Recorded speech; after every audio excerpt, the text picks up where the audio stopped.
Oh, goodness. Hey, everybody. Started off choking up with a cough there. Uh, hey, this is going to be the live session today. I am going to share this over with the page real quick, and we're going to be doing Death Dealer. This piece that I did yesterday morning, thought I would finish it up today. I inked it in between some work yesterday afternoon and last night. Thought I would finish it up, and I'm going to share this over so everybody can see it and join in. There we go. Cool deal. All right, now I'm going to be coloring this bad boy, and I'm going to be using multiple mediums here. I'm going to be doing a little bit of Copic, a little bit of pencil, and some other stuff. So anyway, I just wanted to start knocking this one out and see how we could do this here. I don't want this to curl on me, so I'm going to get some more of this paper out of the way. So let's see what we got going here. Okay.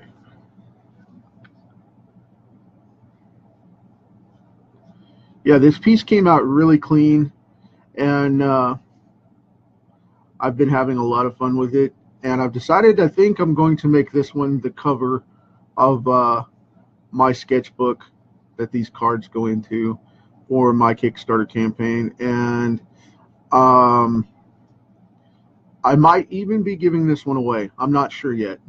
I might be giving it away as an award, a reward actually, for sponsoring my Kickstarter for my comic coming out. But we'll see how that goes. We'll see what you guys think of it. See how well you dig it. But up to that point, though, right now, I am just going to be coloring this and making it all pretty. Gosh, it sure is pretty, Petey. Anybody that knows that reference will know Goof Troop. Told you I'm still a Disney fan. But, yeah, it came out really well. And, excuse me as I adjust stuff here so we can get this going. Hello, Miss Linda. Linda Sherwin, my internet marketing buddy. Great lady. If you ever want to know how to speak on platforms and do speeches and speaking events and stuff like that, that's the lady to talk to right there. Very cool. Hope you're staying warm up there in Canada.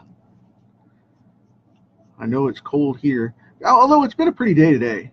We got a break on the weather a little bit, and things aren't as freaky below freezing as they were the last couple of days, which I've been thoroughly enjoying that. So has my lab. He's been playing outside,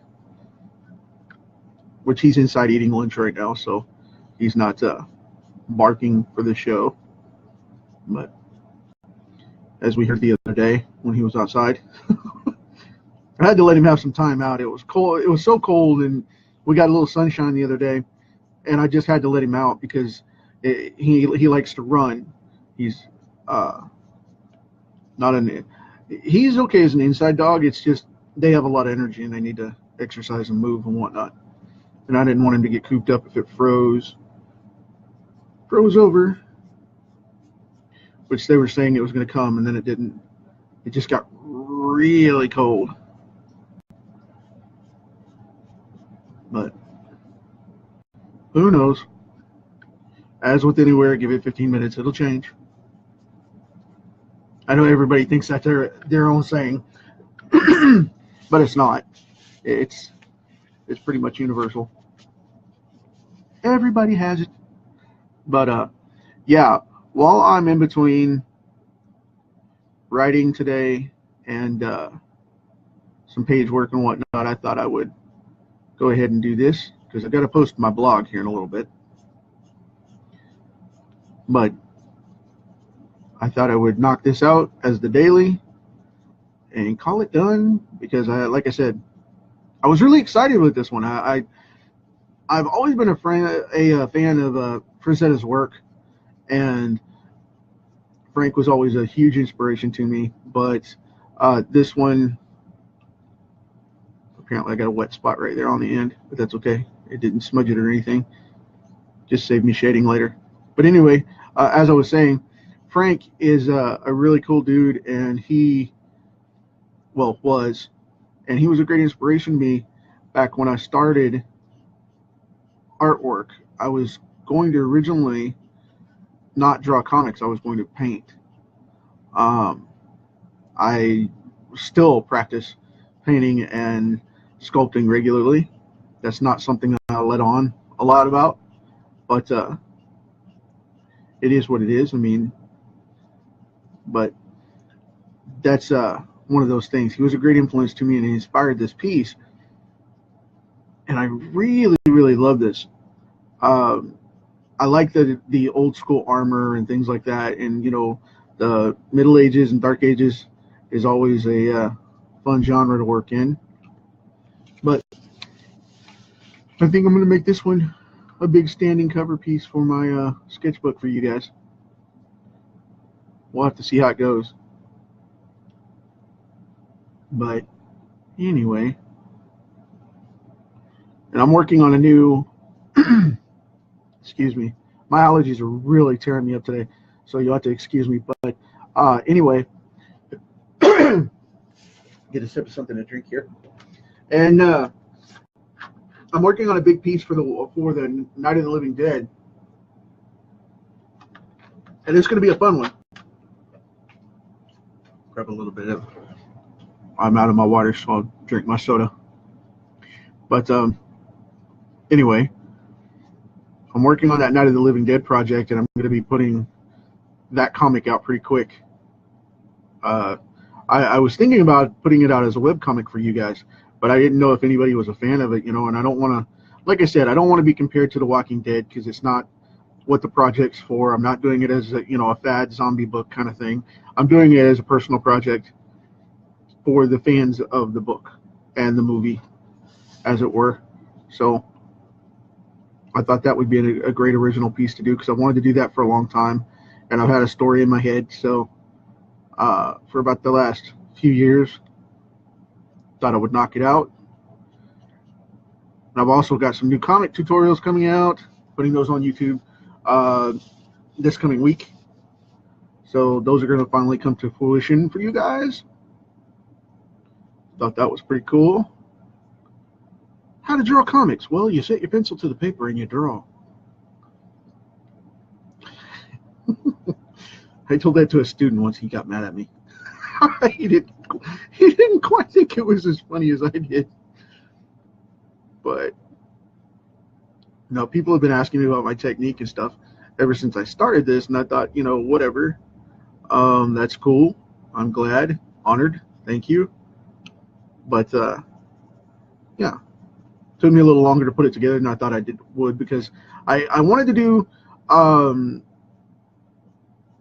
something different than just, hi, this is Brad teaching you how to draw comics, and we're going to say step 1, step 2. I didn't want to do that, and I wanted to make it more natural and just have fun with it, like I do with these videos. So I thought that I would do it a little different. But I mean, it'll still give you all the information, and you won't miss out on any of that. But it's not going to be quite as traditional. I just don't want to bore people to death, because comics are a blast, but 101 drawing is not. Learning the fundamentals of anything is, basic 101 stuff that you already know, but you have to put in your time to get habitually driven with it and take that control, and it can get old hat real quick, and that's why people give up on that stuff. That's a lot of things that go underway because of the fact of New Year's resolution or purpose-driven training or whatever, and then all of a sudden people fade out, and the reason they do is because of the fact of the problem with habit. It's all about habit. It's all about getting in there and getting it done and doing it right, learning the technique, and then practicing it and repeating it over and over and over until you can do it without messing around and messing it up.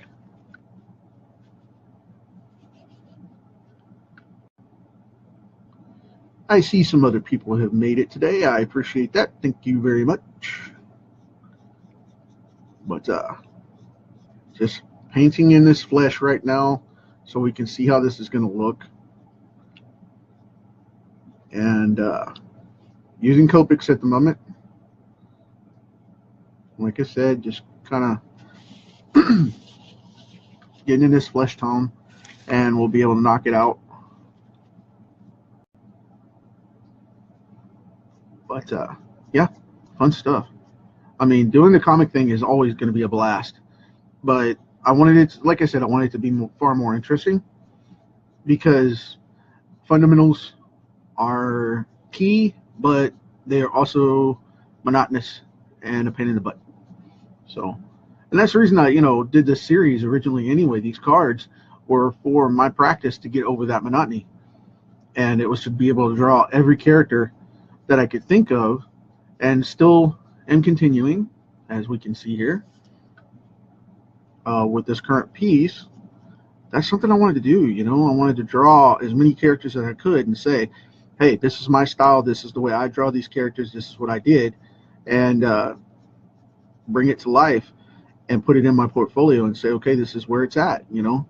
I can draw that character. Can you draw Spider-Man? Yes, I can. Can you draw this character? Yes, I can. And I want to be able to say that I did that, So that's what that's about. And I want to teach other people how to do that too, and help you guys do that as part of what I do. It's not all about marketing for me. It's about the lineage of helping other people keep the legacy of comics alive. Because I get asked all the time, because I do marketing work and stuff, and people are like, well, why do you do 2 niches? It's crazy. That's, why don't you just focus on one? Well, because one, the distribution of comics sucks, and that's a technical term, and the formality of drawing comics is becoming a lost art. It's becoming a lost art. That's the easiest way to put it. And I want to share all of that. I mean, it's knowledge on all fronts. Not to mention the fact that it's what I'm good at, whether I say so or not. It's not bragging. It's just the way it is. And when I erase this, I missed the line. That's live art, people. That's live art right there. I missed the line when I did that finger. I missed it right there. So you saw me correct it. But I don't care. That'll dry. We'll come back to it. Now I'm going to start in on this helmet. Better yet, I think I'm going to start on the tunic. While I'm waiting on this to dry, I'm going to come in on this tunic, and I want this to be rather heavy.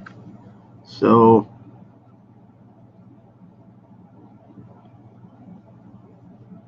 I'm going to start on this one. Hey, Noel, thanks, man. Thanks for coming by. No, I think it's going great, man. I'm doing good today. I am not as frosty as usual because of the fact that I am tired. As some of you may know or not, I have insomnia anyway, and I'm up all night, like anyway, just zombified up all night. And I just can't go to sleep till 3 a.m., 4 a.m. in the morning, just because of the fact that I just can't sleep. But then on top of that, I have this weirdness going on with this new thing now, to where I'm driven and focused on this new stuff coming out this year, and everything's coming to fruition with my website relaunches and all that, and it's decided to keep me awake a lot. Now, that's not part of the tunic right there. That is part of the armor. And the reason I'm base coating that is because of the fact that I'm going to take it up a shade. So just right there where it connects, I just wanted to do something a little different. I want to use that as a side panel, and I want that to have a specific look. So I'm prepping that now. So I don't want people to think that that's straps and it's open, because it's not. It is actually a chest plate that will go across there and be gray. But I want it to have that brown underlay hue to it. and that's the reason I'm giving it that wash. So, but nope, we're gonna nail it. We're gonna nail it. Yeah, I was working on a card set that I have going on for a company that I'm doing 80 card set. It's a small one, but I wanted to knock it out way ahead of it being due, and I can't say anything about it until it's approved. So please don't ask who it is or what it's about. I will let you guys know as soon as I'm done with it and as soon as I get approval. But it's coming along. It's coming along. Getting stuff done. And I just painted my finger. That's funny.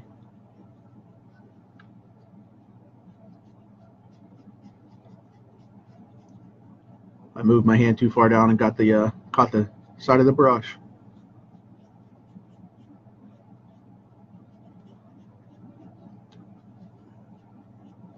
When I paint, I'm like that too.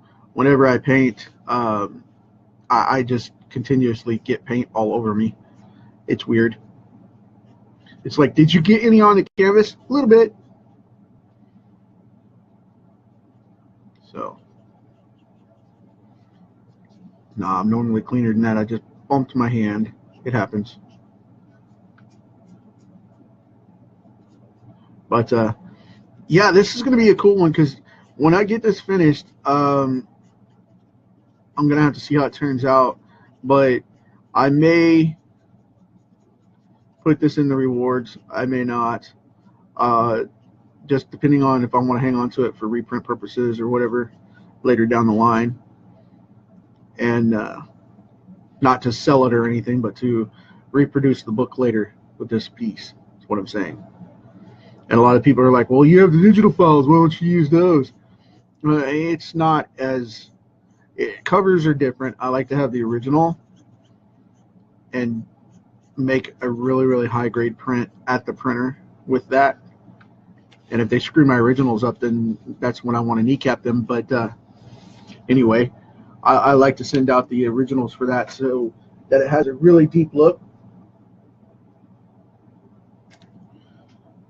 Get this tunic shaded up. You know what? I'm going to let that set for a second, and I'm going to go into the spermer.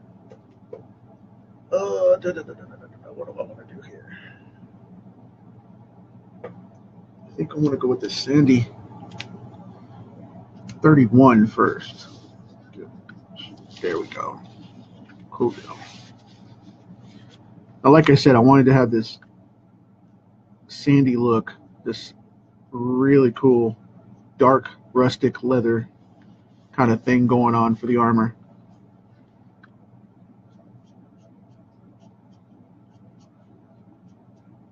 And I was going to put that underlay, and I'll darken that down a little more because I want it to look like pressed leather, and then this to be the metallic part on top, this overlay. So that's why we're going like this,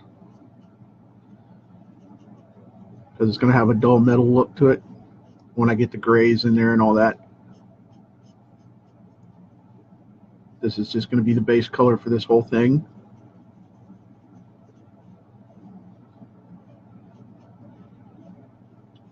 But for some reason, I wanted that brown, that leather backing over there,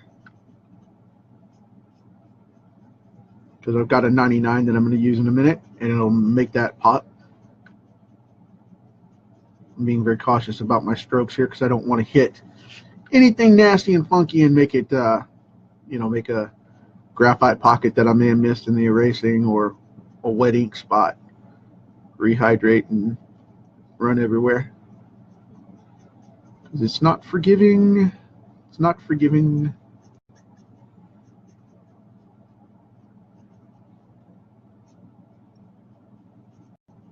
Just kind of laying my flats here, which is ironic because most people don't want to lay flats with markers or paints because of the fact that it'll bite them. But most of these inks are set overnight since I inked yesterday, and it's not really a problem. See? We're going to go in here, if I can grab the paper, we're going to go in here and I'm going to prime this chest piece and this belt and these shoulder pieces, and then I'll go in and get the rest of it going. Now, I know I'm not talking as much today, and I apologize for that. Like I said, I'm a little tired, but I will talk to you guys.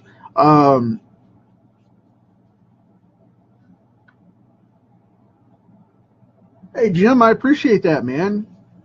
I hope she digs it. I'm a huge fan of Frank's work, man. That's something, that's something I can talk about all day. Because when I was a kid, I got hooked into his Conan pieces, and that's nuts. That stuff is freaking awesome. But yeah, I've always been a fan of his, and I would love to have their opinion on it.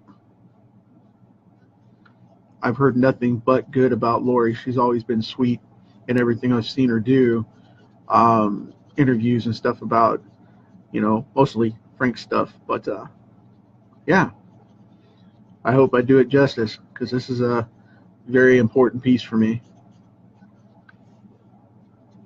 But yep, just priming these things. Like I said, I'm priming this because I want it to look I want it to have the classic look, to where we can get the armor tone and stuff as not necessarily a mock-up of Frank's style of painting, because I don't do that. I mean, the dude was a genius, but and I don't want the piece to look totally like that. I just want it to look reminiscent, familiar. And I like the idea of that because it allows for me to add my own personal touches as well. And the cool thing about this, whenever you draw these type of pieces, I'll tell you, I get asked about it all the time with the armor. It's like, why don't you do the armor this way or that way? I do the armor in specific influence of the age of what it was made of. And all of the armor Frank ever did, or anybody that followed him in his style, if you notice, it's always dull. And you can go online and look at thousands and thousands of pieces of art that were in relation to this. It was cast iron, okay? It was cast steel. It was molded, it was poured, it was cast, and it was almost like a cast iron. He went really, really heavy with the armor that he put on his characters. And that's why it has that dull look. It doesn't have a sheen to it. It never did. So just want to make sure I'm still on camera here. So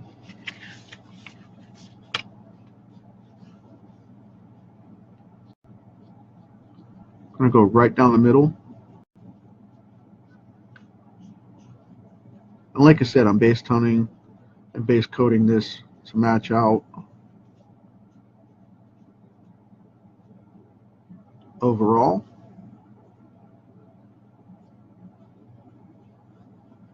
I want it to have a warm color to it, and like I said, a lot of people would go straight in with the heavy grays and whatnot. But the thing is, I want it to have a warm tone to it, to where it looks lively, like it has something else mixed into it.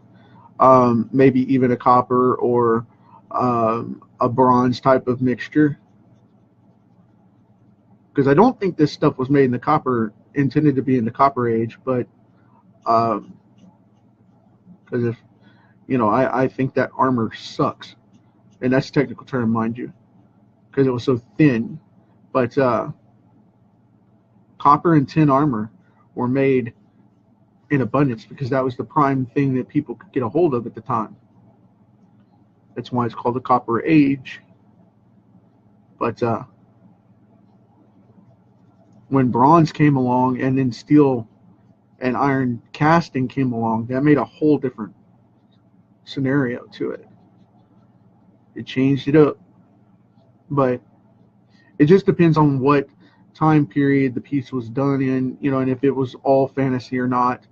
A lot of Frank stuff was totally fantasy, so you don't really have all of that going on, and you don't have that you know, that concerned, because he could just do whatever he wanted to do. Of course, he could anyway, but he was kind of like Jack Kirby in that regard. He could draw whatever he wanted to and had no problem because he had the clout to pull it off. I mean, the man had drawn pretty much anything anyway. Okay, let's switch this around. Got paper sliding all over the place, man. So, all joking aside, though, I think I can get this pulled off here. Like I said, I wanted to do this base coat before I started toning this up so it's all even. But my biggest thing with this was to see how far I could push it in my style, because I don't just draw anything or anybody, and it's not that I'm scared to, it's that I don't want to disrespect the original medium with my stuff, you know.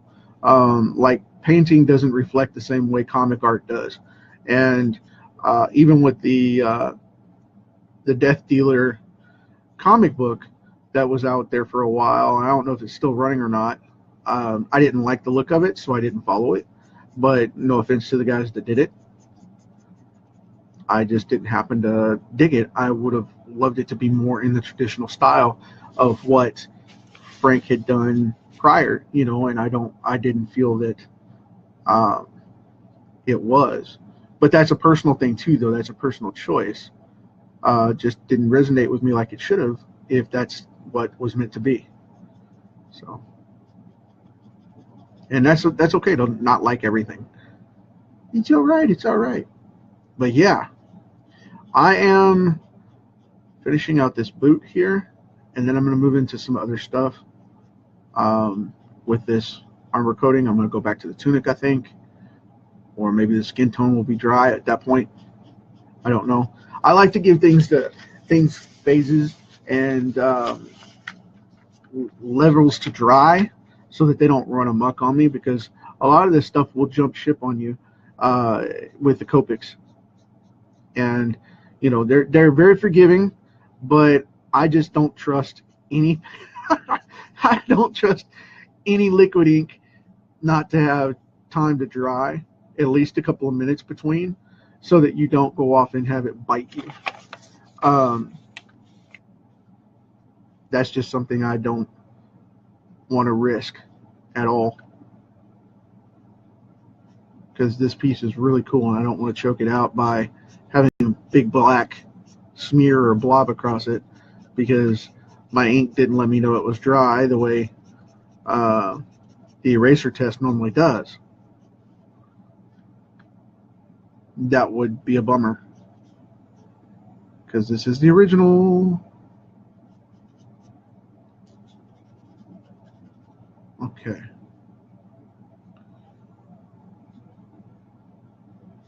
And it's going to be time to rest this tip in a minute anyway, because it's getting, when they start to change color like that, they're drying at one, they're drying out because they're getting hot. The ink won't come down into them because of the friction of the paper. So it's time to move on to another color for a little bit, and that'll start to wash it out. That's really maintenance 101 for your nibs. Be very cautious of that. When they start to turn a different color, it means they're drying out. And it's not because you're running out of ink necessarily. It's because of the friction of the paper. You're basically tearing up your tip. Stop doing that. I'm going to go back to this one here, because I want to do the bottom of this tunic real quick and let that background set before. And I knew that was there. Oh well, I'm going to gray shadow that anyway, so it's fine. There was a wet spot right there on the corner, right there, and I caught it. And I knew it because I touched it up right before I came on. And I did that one too, but that's okay, because they're blending perfectly into the shadowed side, and this is going to be dark anyway, so I don't care. That's not a problem. But anyway, now I'm going to take this dark brown here I'm going to start in on this leathered look of this armor.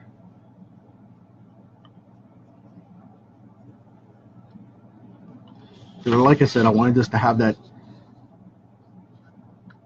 leather die cast or pressed piece underneath,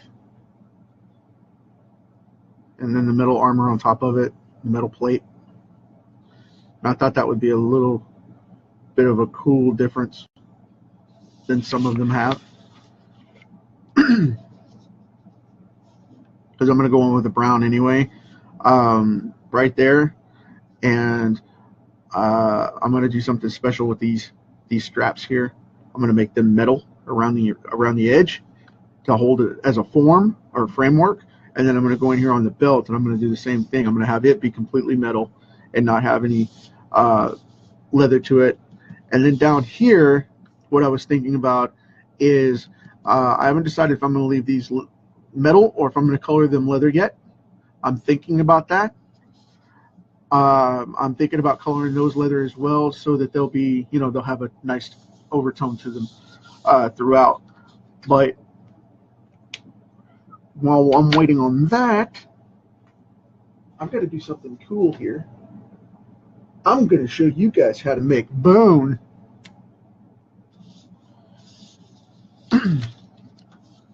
On these horns here,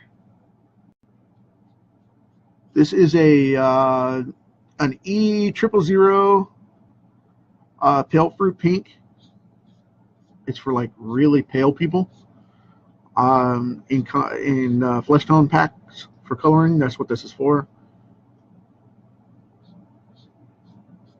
But what I'm going to do here is I'm going to go in on this one side, and I'm going to pop in a very soft bone color to this horn. We're going to make that sucker look real as possible. Go in on this other side right here and do the same thing. Where that big shadow runs through the middle, where the color would be.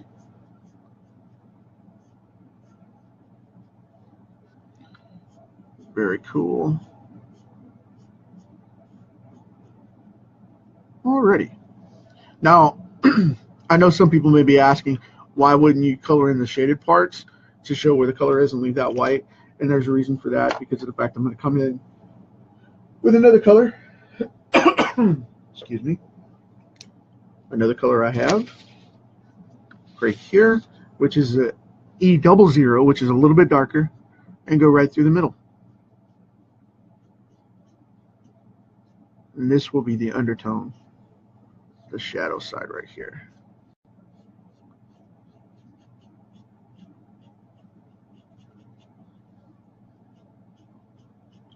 And that'll give it that look. There we go. Cool deal. I'm going to do the same thing on this side. Right up under here. Go right up there. Now the light hits it just a little bit different, so I'm going to go high on this one. Excuse my cough there. Clearing my throat so I can keep talking to the people.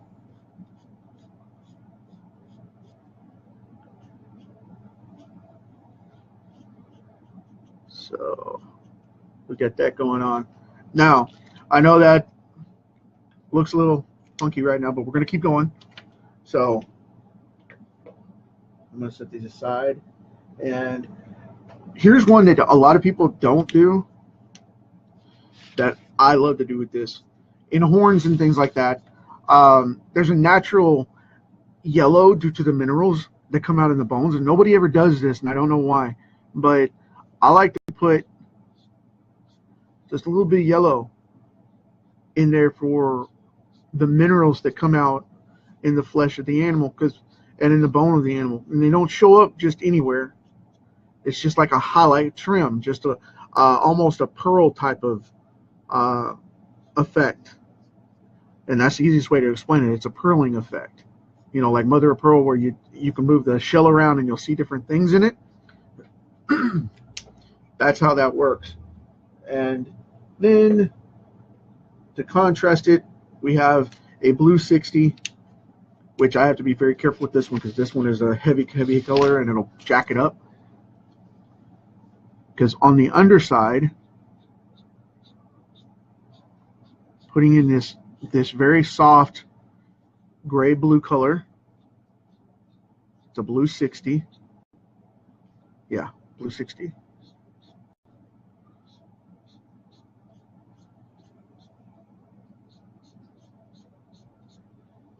Just kind of a heavy undertone to contrast the other side, just a little bit, like that.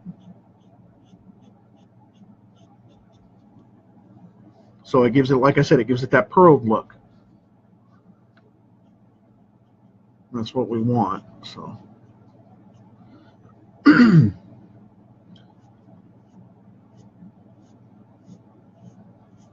right there as it turns, get up underneath that edge.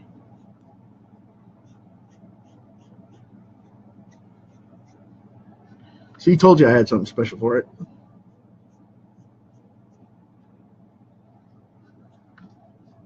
Cool deal. All right. And now we come in with the big in one. And this is going to go for the shadow of that purple. This is going to make it pop out just a little bit more in the dark spots. Just going to build it up right there. Boom. Done deal. Now the reason I get quiet on this one is because I'm concentrating on, I want to be accurate for the strokes here. And I don't want to go overkill.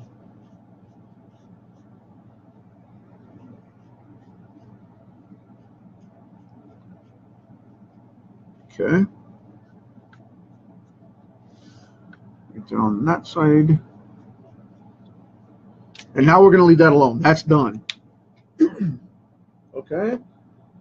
So then I'm going to get down here with my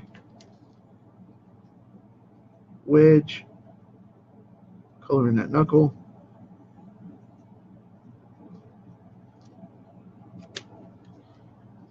And here comes the cool part, because what I'm going to do is I'm going to add in the gray now in 2. This is going to be promising.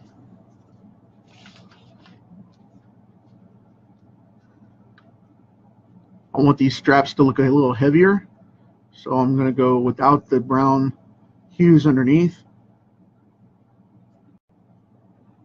Go right there, making sure I'm in camera.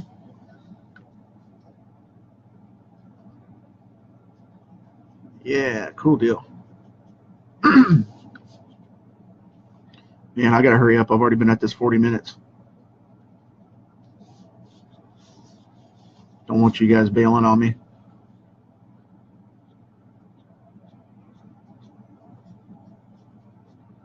Now I'm going over this super light right here.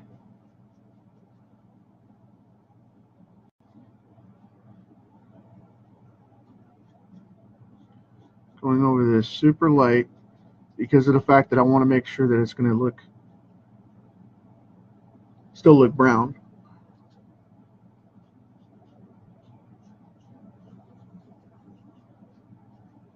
I just want to give this a wash to mute it down.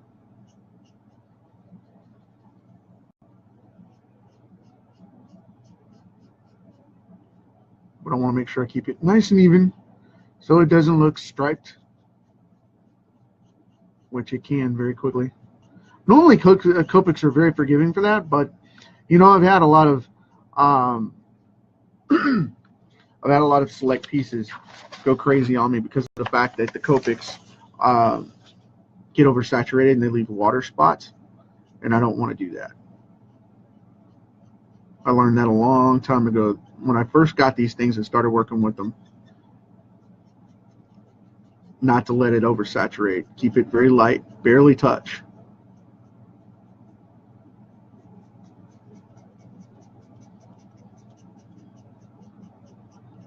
because it's always cool to come back and check it later when it's dry and figure out that you messed up, and there'd be a bunch of streaks across there that you didn't see when it was wet. That's always fun.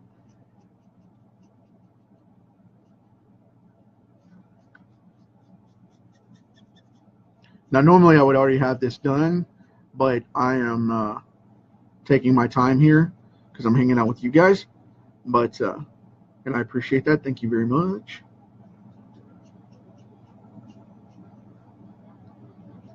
But yes.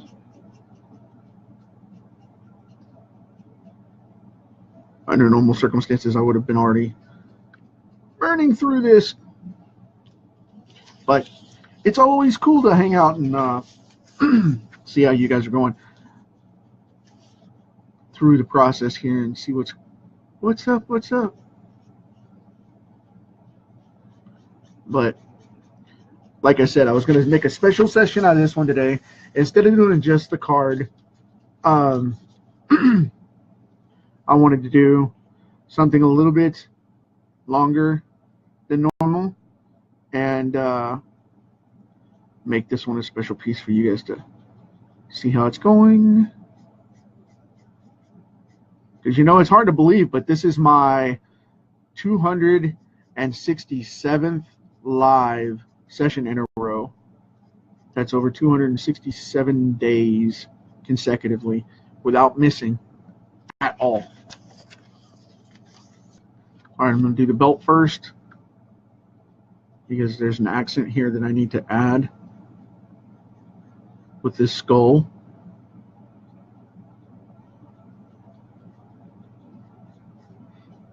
Because that skull is an ornament that's attached separately so that it looks excuse me, so that it looks raised up and has a bone look to it. Just want to make sure. Trying to grab the paper without creasing it. Want to make sure everything's rocking and rolling here. What did I do with my covers? Did I drop it? Not know it. What? Okay. Strange. I probably moved it and didn't realize.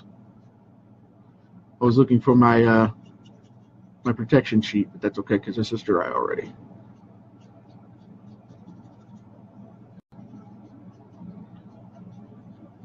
I do that all the time. I take a piece of paper and fold it up and make a pad to protect my stuff, and I am constantly dropping them or moving them or throwing them away without realizing. I do that all the time.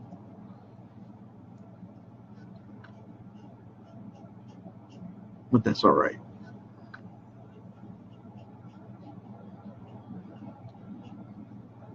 So we've got this in place now. I'm going to go down. I did decide I'm going to go down before I get on the helmet and get these shin guards out of the way.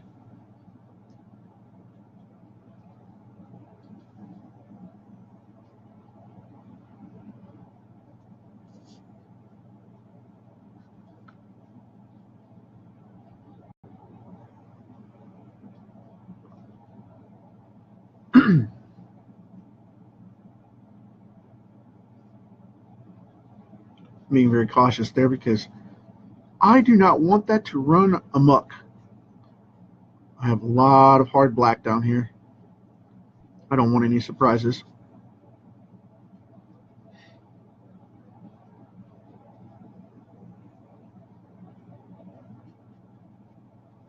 Yeah, I got shocked yesterday. I had a personal friend of mine that's a collector of Frazetta stuff, and he wanted to buy this piece from me and offered me an outrageous fee for it. And of course, like I said, with being the cover piece, I just didn't want to get rid of it yet. But there are some that said I should have taken the money and run. For those that know, I did not take that offer. I offered to make him a new piece, but he wanted this one, so I told him he would have to wait. He'll probably unfriend me tomorrow, but that's okay. Life, unfortunately, for people that unfriend people as a threat, that things tend to keep spinning.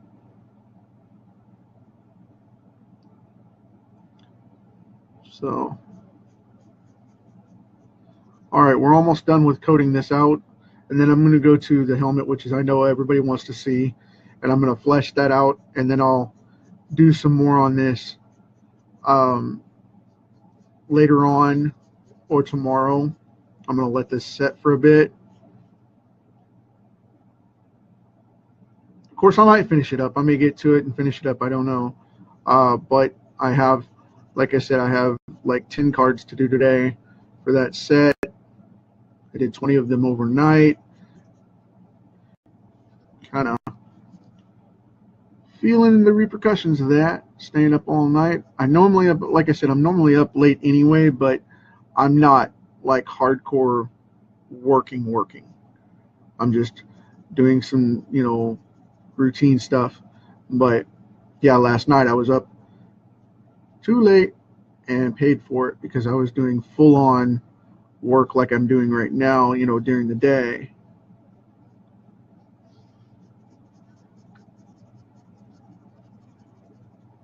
That stuff is pressing on the mind. Pressing on the mind.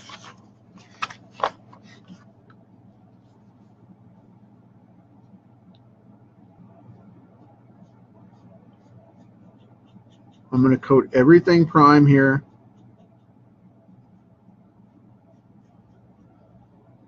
With this very cool look here. I'm really digging this armor. I've done this technique a few times where I've built this out, and it takes a little bit, but the thing is, the effect is so worth it. The effect is so worth it.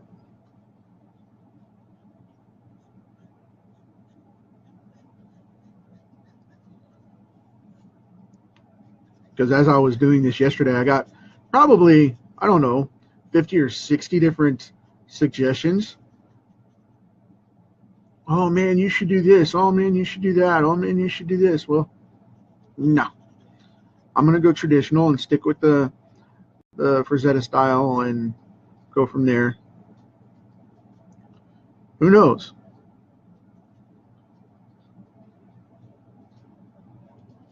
Who knows what'll come of it? But, oh, I forgot the gauntlets, didn't I?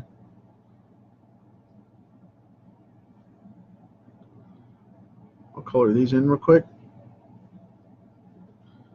Now, one thing I did notice, this new light that I have in the office, I'm going to have to bring out the big guns for the next couple of these because they're getting a little dark, and I don't like them getting so dim. And I know what it is. It's Facebook dimming me down. But I'm going to have to go about setting some more light. So this will show up a little easier for you guys. Because this whole darkening nightlight thing, it's a little dark for me. See if I can get a little brighter. There we go, cool. Yeah, that'll work. Because as it gets darker, I don't like the idea of it, getting strange in here.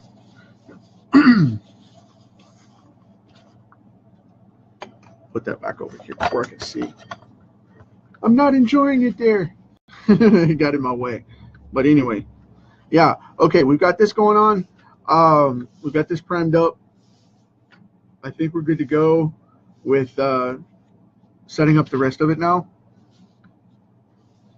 for the helmet. So I'm going to get into that. Oh, I forgot. Before I do that, I'm going to go ahead and highlight the eyes.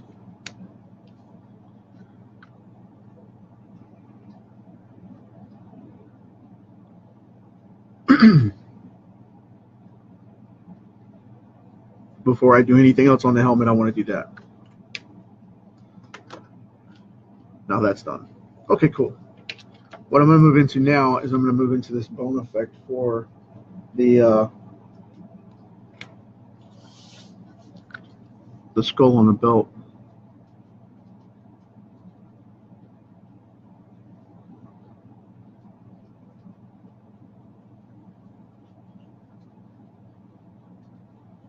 It's just supposed to pop off and look a little bit different.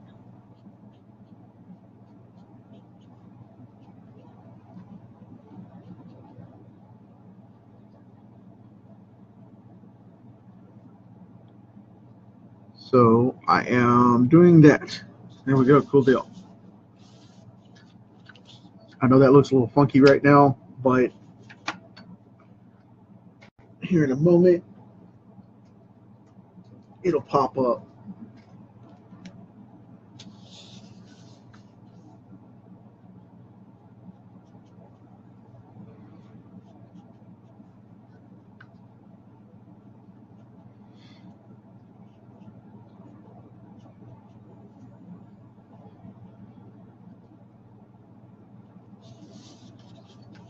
And now to add the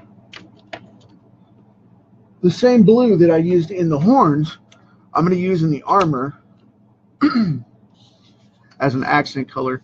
It's, like I said, it's kind of a grayish blue, purple hue type of thing. And it works really well with this metal.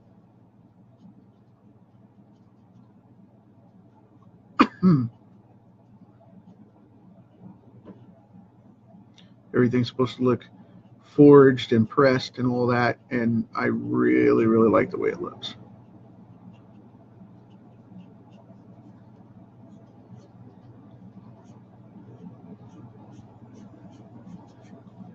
It makes it look a little gritty, and I like that. And I like the accent in these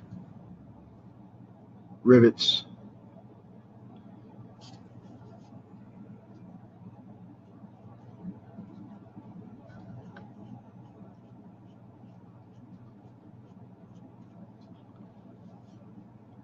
And some of these curves,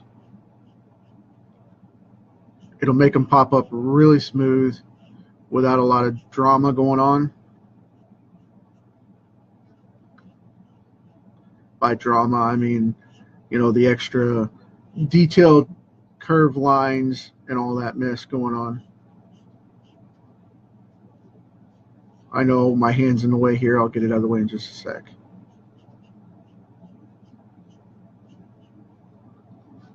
Because you can already start to see it coming up, which I really dig.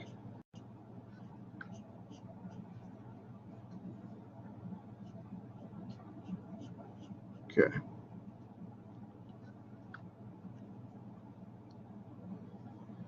Kind of making everything have a little bit of a undertone to it. A lot of people just go in here and flat wash these, and that drives me nuts to see them go in and say, okay, it's cast iron armor, boom, done. Just put a blunt gray on it and just wash it out. And it's just, why put in all that, why put in all that beautiful ornate detail and, you know, all the effort and all that just to kill it and crush it out? It doesn't make any sense to me.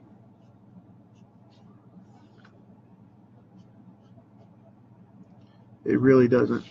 Now I'm working on this shoulder just a little bit too, and then I'm going to get back up into this helmet, but I want to balance this out as I go along and do all of it as much as I can to keep it all balanced, because like I said, what's going to end up happening next is going to be really cool.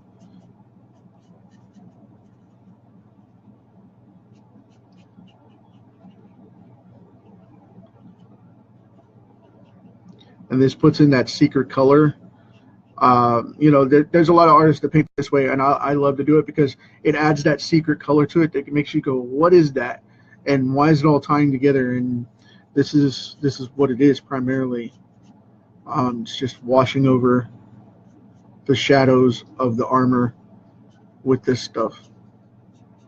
It's those little details that get you, man. It's those little details. Okay. I'm going to go down here to the feet again. Do these real quick.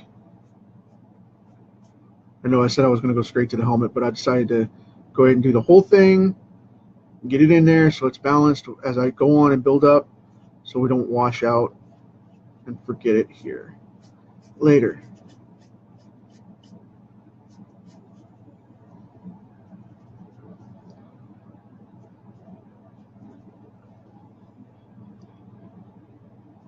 Okay.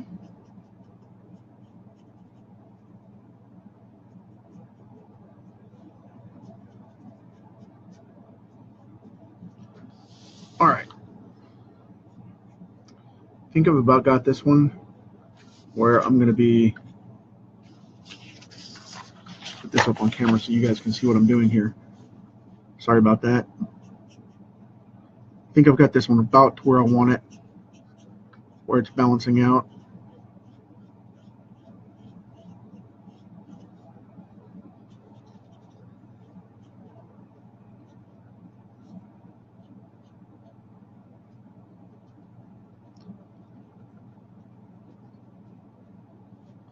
Kind of like I said, it just kind of washes over everything in there. But now we're going to go back and do this helmet so you guys can see that come up.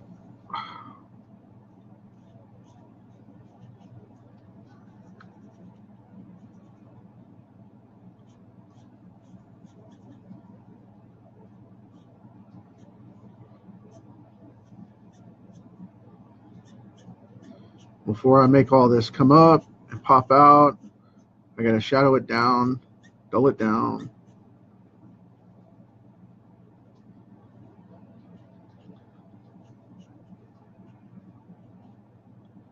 Make each of these pieces jump up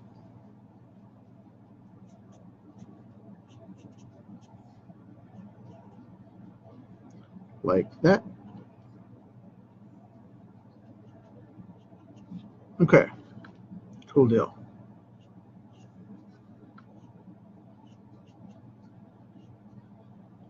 Yeah, that works.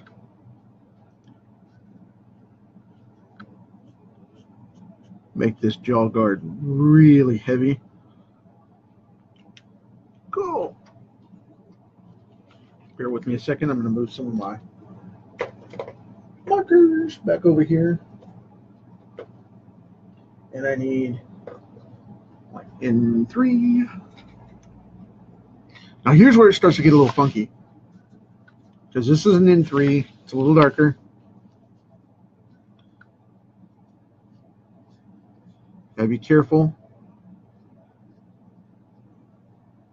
And if you want to add a 3D painted effect, this is where to do it right here.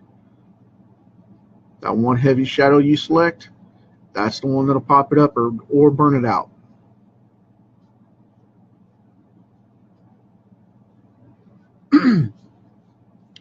See, there we go. And this isn't even the heavy one yet. That's the funny thing.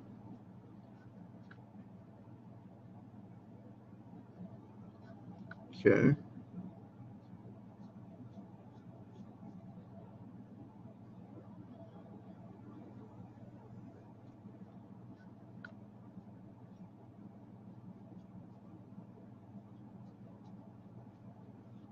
All right.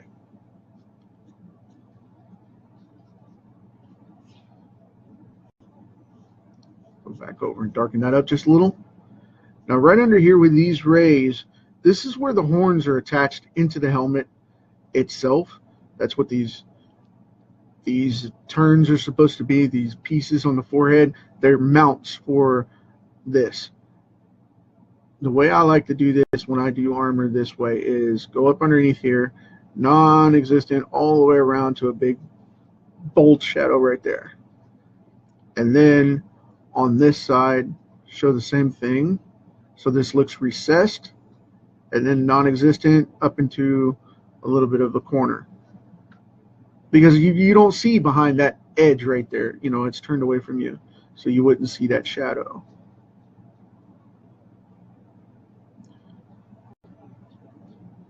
Just like that. And that makes it pop out just a little. And then what you do is you go up here and go non-existent all the way down right around the corner and show the heavyweight from that side.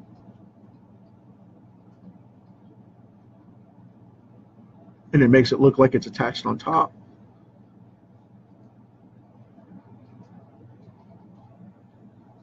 Go around these little rivets. There's the highlights coming from the top. Done deal. Now, what I'm going to do is I'm going to break and add a little heavy ridge right here on either side to make that piece look like it's there.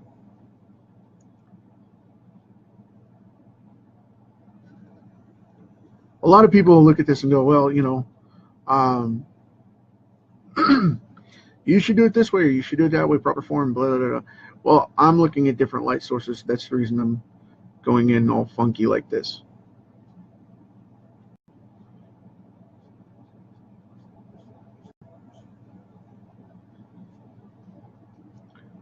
Let's see. Because it doesn't necessarily have to be spot on. The reason being is because of the fact that, you know, it's because where's the light at? You know, where's the light source? Where's the light source?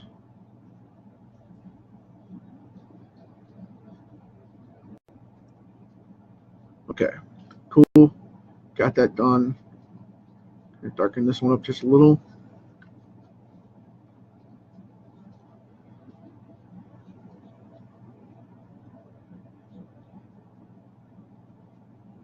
Remember, this is like die-cast armor, so it's going to have that dull steel, you know, cast iron look to it. But it can still have characteristics because it catches the light. So many people just leave that alone and don't even use it. And to me, that's just insulting. Okay, cool. We've got him started.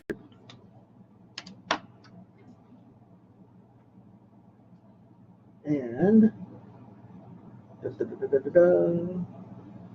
I had another.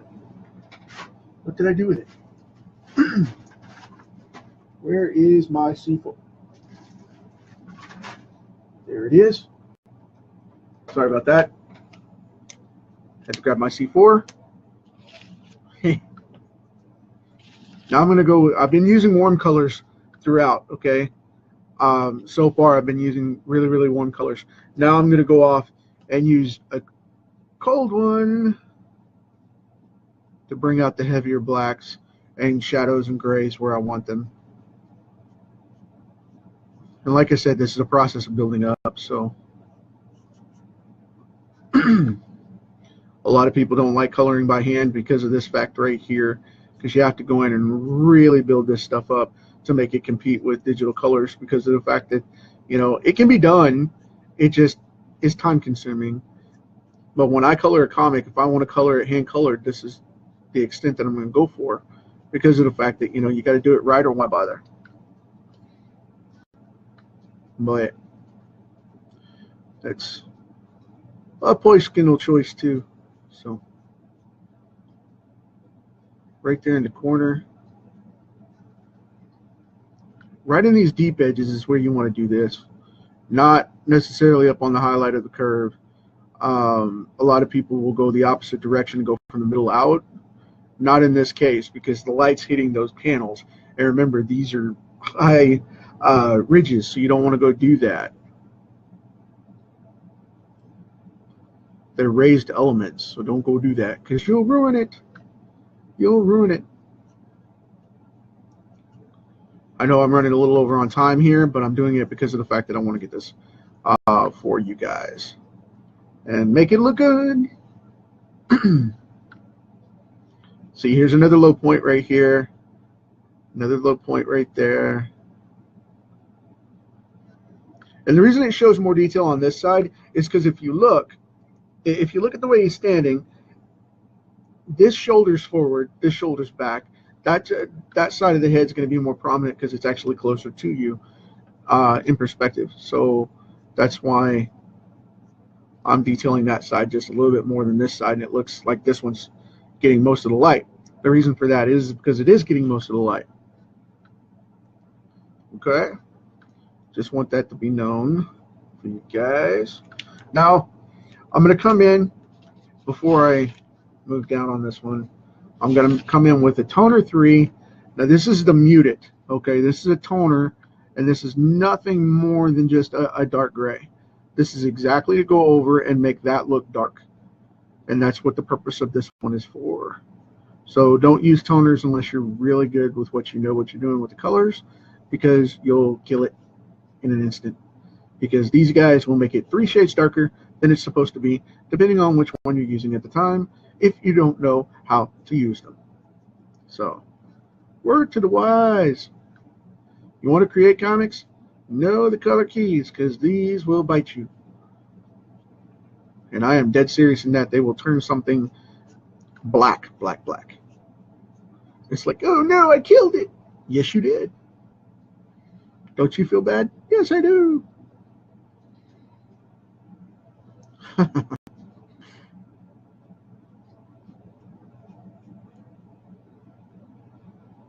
People are going to be like, he's going Britney Spears on us. He's lost it. He's talking to himself. So now we got this going on. And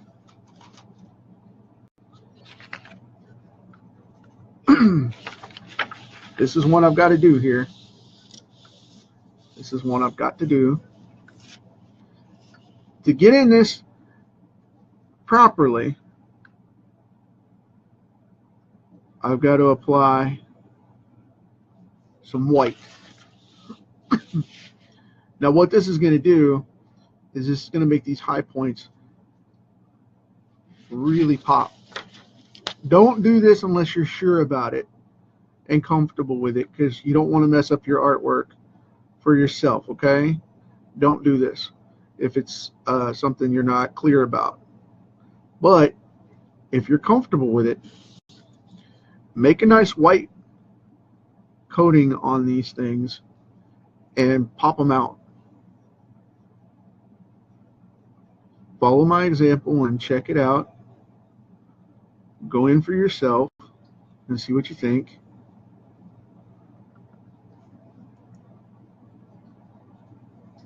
But a lot of people won't bother,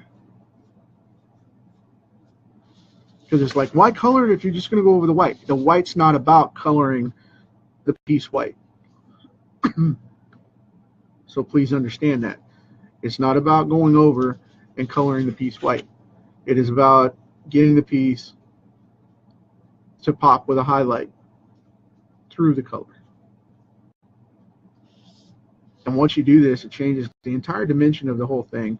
Sorry, my forehead was itching there. I don't know why. Brain cells dying off, maybe. I don't know. But this is one of those things. You have to know how to use this one. Because if you don't bother. Really, really sincerely, don't bother. Don't waste your time. Don't mess up your piece for it. But I like to accent it because of the fact that it makes it look more metallic. It makes it raise up in places that it wouldn't normally, because it will coat a shine on it. Now these are Stadler pencils that I'm using for this purpose. And like I said, it's not about washing out the whole thing. It's just about adding little bits of detail here and there, okay? Seriously, just little bits of detail. And if you do it, and you do it right, and you learn how, it will make this pop up.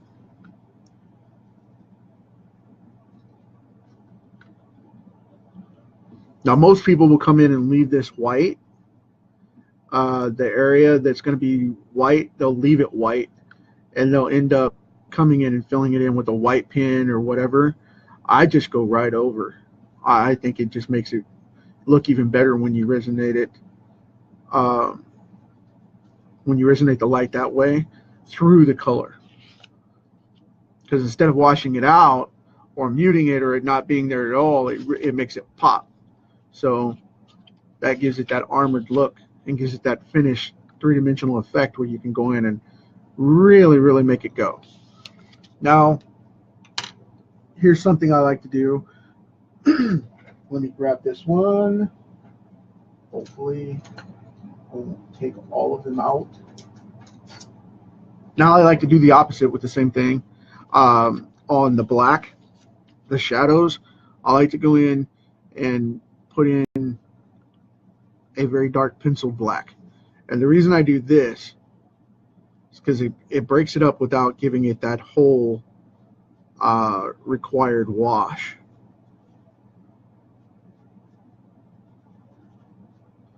And just in key areas where I need a heavy shadow, but I don't want to go, you know, tone 10 different paints or markers or whatever.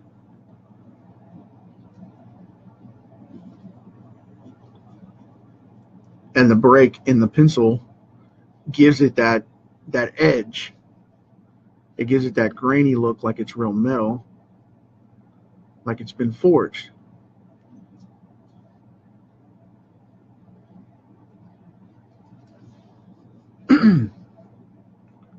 So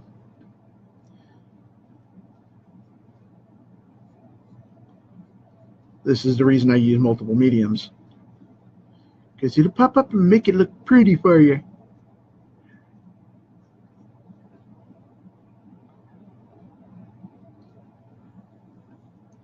And it'll make those pieces look up like you can reach out and touch them, which is cool. So hope you guys dig this thing.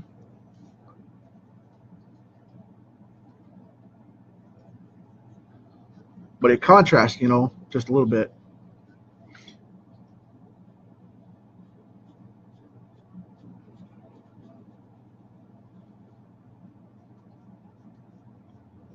This adds a nice texture to it too. If you go right off your blacks, right off your black hard line, and do just a little bit of pencil like that, it'll pull out the texture and the shade of the horns as well.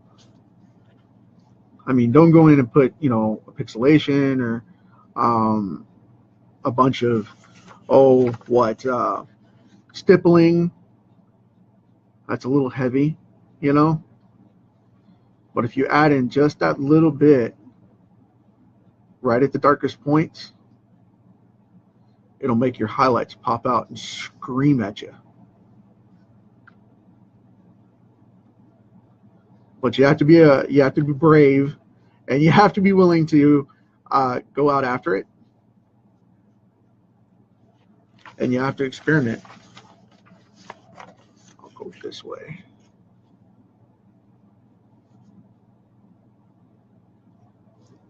Because you can't play around with this stuff if you're not willing to accept the consequences of what it comes out as and accept the results of the same thing in turn.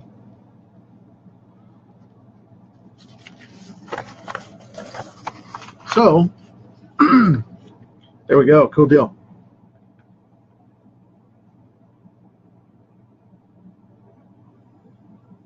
Yeah. Hey, Kevin. Glad you made it, man. I didn't sell it. Like I said, I said a little bit earlier that I did not sell it. I decided to use it as a cover piece, and I decided to make that that friend of mine wait. So, yeah, it is what it is. So, but let me see here. Where are we at? I think I'm going to do a little coloring on this flesh, and where did my? There we go. I think I'm going to do a little more coloring on the flesh and tone this out a little bit. My E13? No. Let's see. I think I'm going to go with the E13. You know, the color of the tunic is a little dark there. So I think I'm going to put that one back and use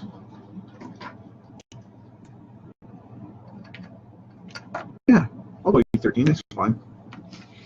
I just didn't want the same hue on the tunic as the flesh, so I think we're going to do the flesh first, or I'm sorry, the tunic first.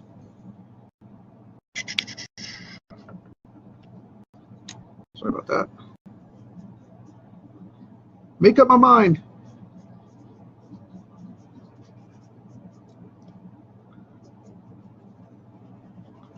I'm going to touch up a couple of these places that are a little thin real quick.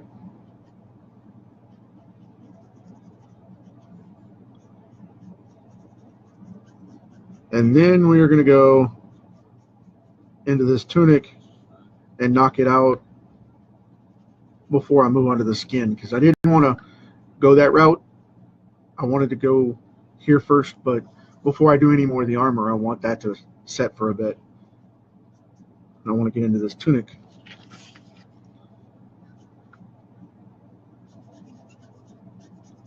Just kind of touching over some of these lighter places. And now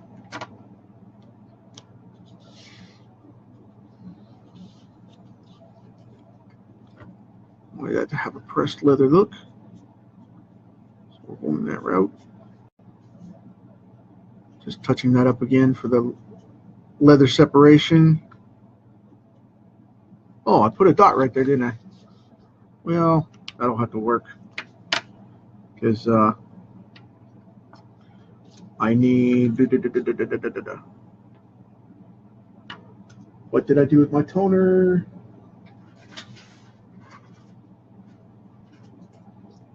There we go.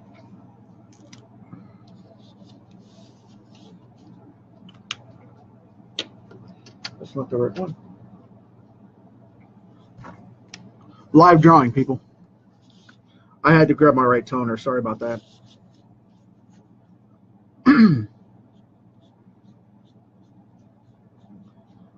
This is an N2, which is a neutral. And I wanted to go dull this down a little bit.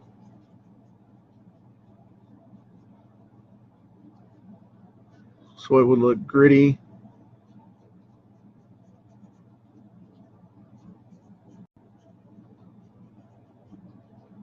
To mute it just a little.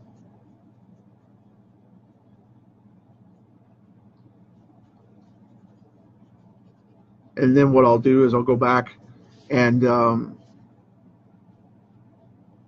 I have an egg shell type of color that I want to put on it as the shadow. Okay.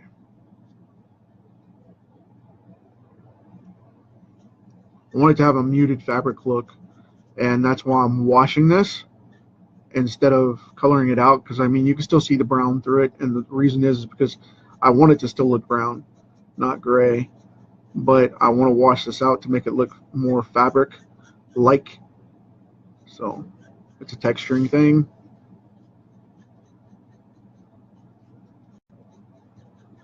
And when it's all said and done, it'll look like it was a muted dye of the age, you know, because they didn't have bright colors back then, unless you were royalty. Warriors and slaves did not get that kind of thing, and people with no money, poor, would have had muted colors as well. It was a sign of status as well as a sign of the times. It wasn't just a monetary thing, it was to separate status of royalty. That's why we have royal blue and royal red and, you know, cardinal red and all that, because those people were only allowed to wear those certain colors where other people weren't. And that was part of the problem of the time. So now we've got that involved. The tunic is muted. Now I want to put in something for the skin here. I didn't really want to go this way with this one. I wanted to do something else. You know, I think I will. I think I'll go do something else here, completely different. I will pull out another pencil and we will have a little bit of fun with some more toning. Because I was going to go with a marker, but I think this will work better.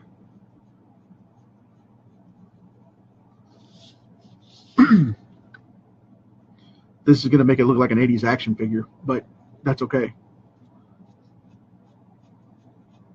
It's like, it's not DeathDealer anymore, it's He-Man. Whatever works.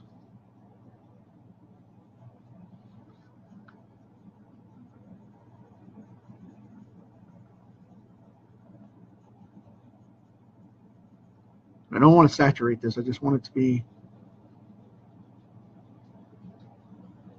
well coated,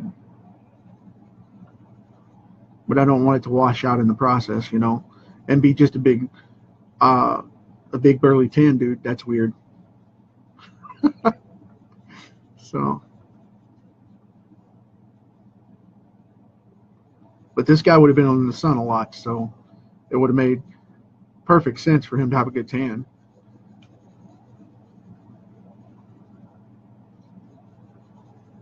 So I think that's going to work. I really do.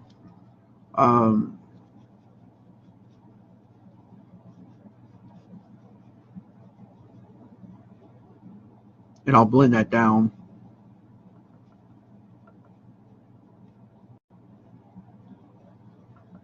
I've got a smudge tool. I'll blend it down and smooth it out. But then again, I may not. I mean, it may come out to where it looks really, really good. We'll see.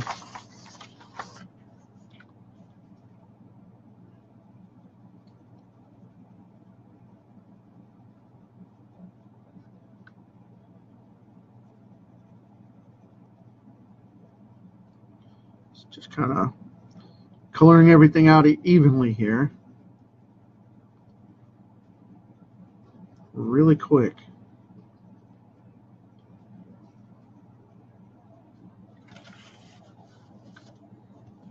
I'm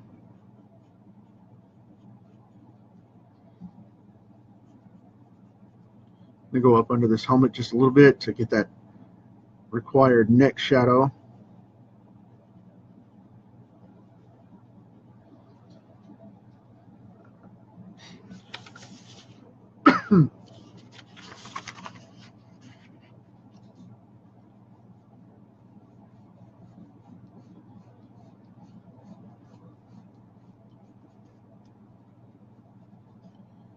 Shadow down under this armor. Come in from this side just a little bit.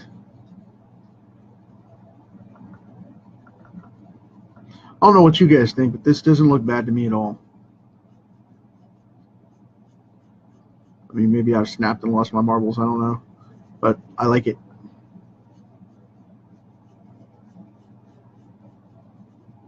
Catch the high side of that forearm muscle.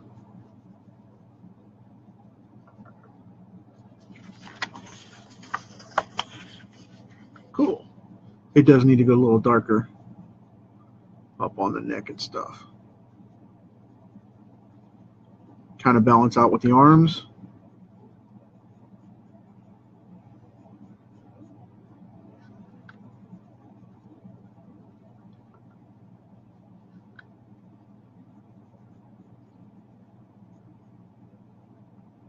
Make him look really worn and grimacing. I like that. Because these characters are supposed to. They really are. They're supposed to look just torn up. And I really like the way that's looking. I think I'm going to leave that alone. Work on the leg a little bit. See where the light there. Go this way. Just want to make sure I keep in focus of what's going on here.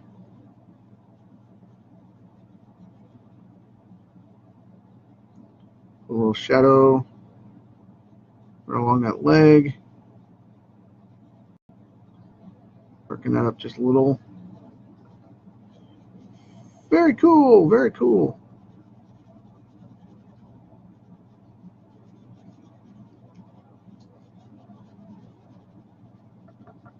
This part of the thigh being down under the tunic like this, just kind of put it like that.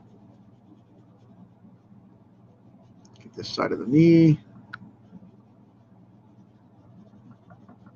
Even if I do say so myself, I think Jack Kirby would be happy with that knee.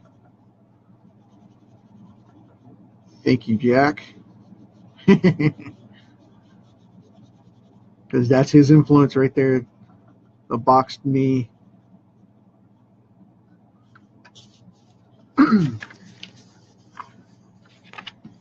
Very cool.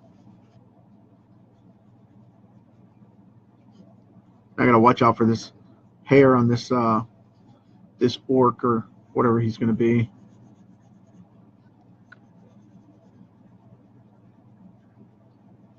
Gonna have the light come in from this direction like that, so it's gonna hit right there.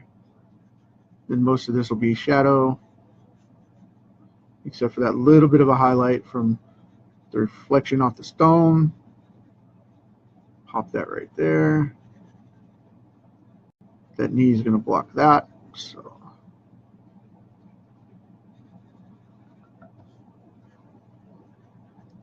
very cool.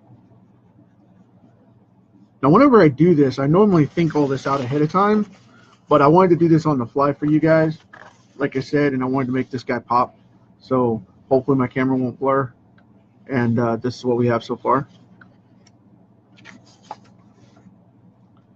I'm going to stick with it here and keep going for a little bit longer. Then I've got to get back to page work and back to the next chapter of my book. My third book in the Mentor series is about to come out. And the fourth installment, I wrote the fourth installment first, actually. It's already ready to go, but I'm writing the third just to get it finished up and get it ready for release and get ready for the 15th and the 25th for the month to get everything out there and get it ready for you guys. Let's see. I think we're doing good with this one. The flesh is popping out. Looks good. Looks solid. Let me get some of these out of the way. I'm moving some of my toning markers so that, like I said, getting my paints out of the way. So we have those. Now, I think I'm going to start working on this chest piece. And then I'm going to color in the skulls at the bottom. So chest piece first. Okay, we've got a nice build up here. We've got into going on first. Move my camera down just a little so you guys can see that. I'm trying to get a little more light on it. There we go. Cool.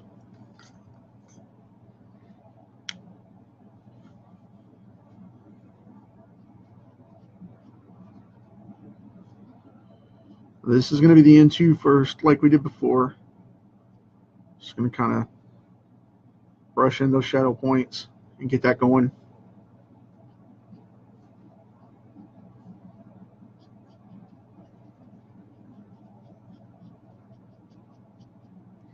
Now, most people like to do the brush swish out to the fine tip of the brush like that. I tend to lean in and do it in reverse, and it does the same thing for me. Being left-handed, being a southpaw, I'm kind of unique in the way I do things like that. But it's a personal choice, so do whatever works for you best. Okay, just kind of touching these up real quick to darken them up before I get into the heavy shading here. And do like I did on the good old helmet.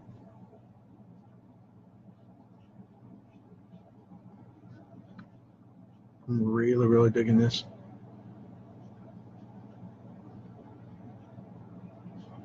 Okay. Got these edges here. And now, switching out to in 3, not my wedge side. Oh, I need the brush tip. Ding.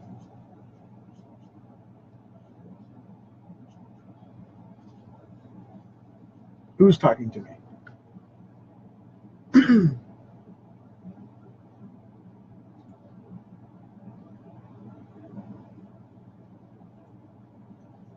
Okay. Sorry about that. Had someone saying they wanted me to go with a suggestion on the colors from earlier.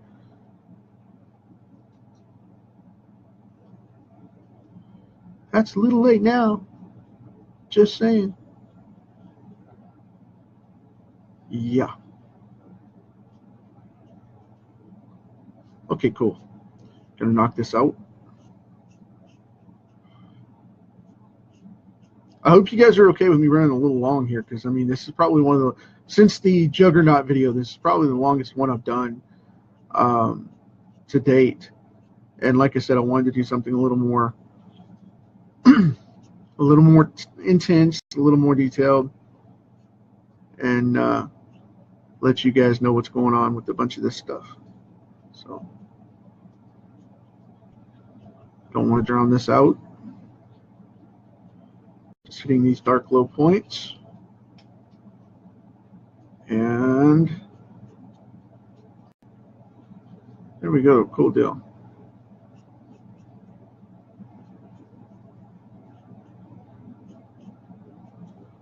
So whenever I say I'm coloring something or I'm drawing something or I'm working on it, this is pretty much what I'm doing. I mean, it's time consuming, but like I said, I draw a lot faster than this because I do 3 to 5 pages in a day setting. And the reason is because, one, they're already laid out, okay? And two is the fact that they're already nearly done at this point. I mean, you know, it's like, yeah, right, it takes me 10 hours a day to do. The reason is because of the fact it's already laid out and everything's done. So, and like I said, I keep reiterating on that because I keep getting asked about it. But I'm going to post it on my website or something. Put a video up there and say, you know, this is the way I draw, and this is how I do. This is how I do what I do. So, but then again, it would be 5 hours because of the fact that I would be, you know, showing the process. But maybe I'll do a short tutorial on it, and you know, shoot that and say, okay, this is where it is. This is how it's done. That would be cool. I would dig it. I know that stuff wasn't there when I started. You know, YouTube's a benefit, and I've hit that point in my art career to where I know the benefits of stuff like this because of the way things come out. YouTube is awesome for this stuff. The internet in general is awesome for it.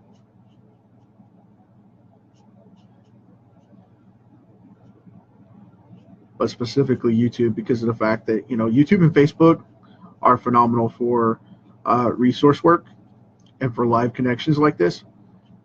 Beautiful thing. Yep. Beautiful thing. Getting into these straps a little bit. I'm going to go ahead and add some color to those while I'm here.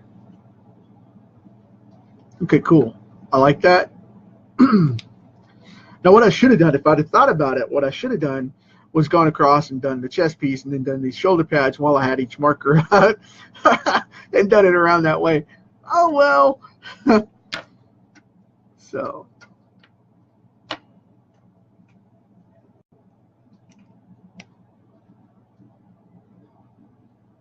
Okay.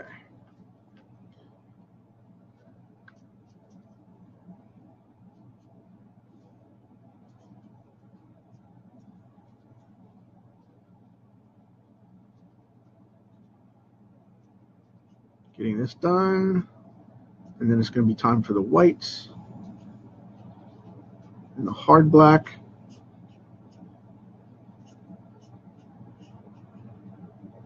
I like doing, like I said, I like doing the blacks like this because of the fact that whenever you come in with it towards the end, you don't kill the color, you know, because you can still see that color on the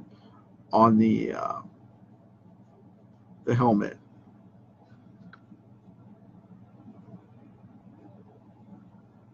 Trying to make it conform to that shape there. There we go.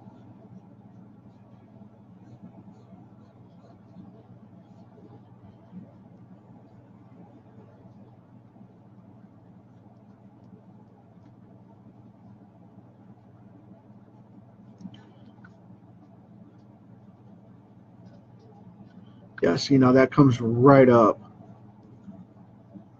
And it gives it that same effect that we had up on the facial armor of the helmet. So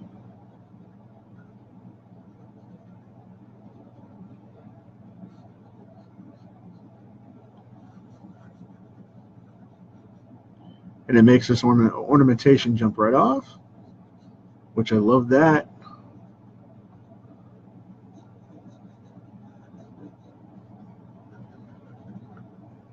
Really dig that.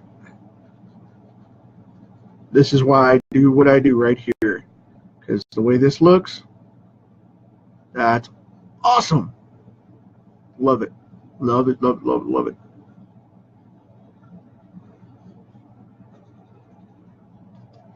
See, you can make those highlights hit, and then you can make the lowlights hit with the blacks and make it sink right in. No problem. Here we go.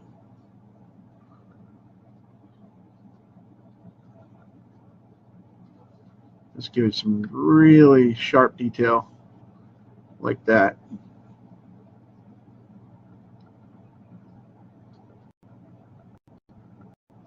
And make sure you go back and forth, okay? Whenever you use pencils on these things, make sure you go back and forth. Don't do circles, because circles will leave gaps in the color, and it'll show up later.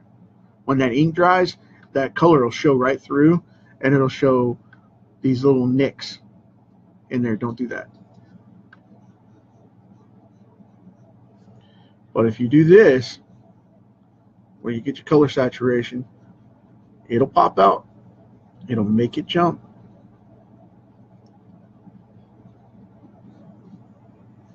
Make it jump, make it jump, make it jump.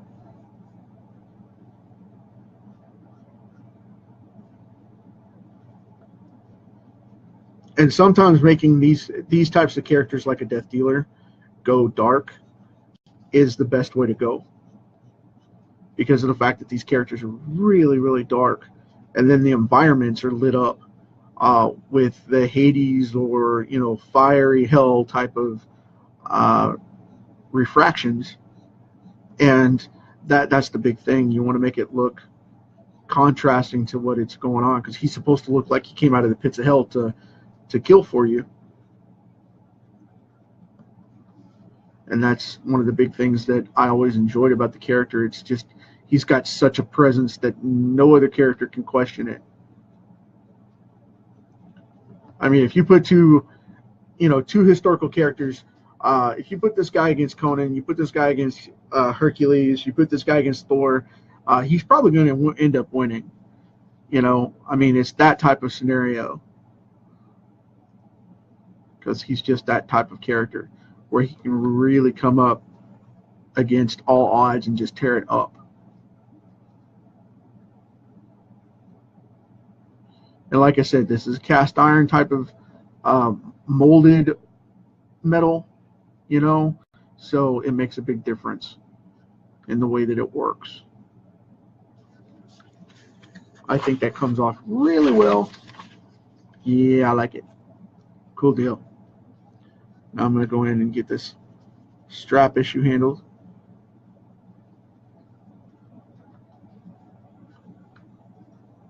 Going to make this look rough, like these are metal. Kind of rough it up so it looks gritty.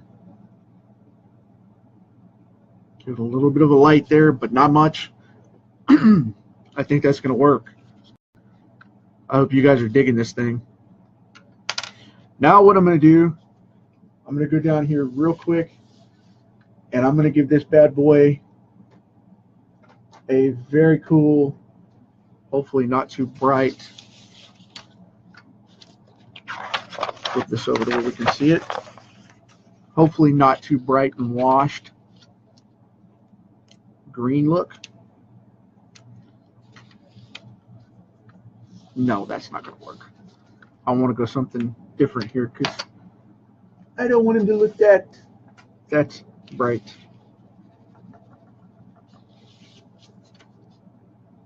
This will work.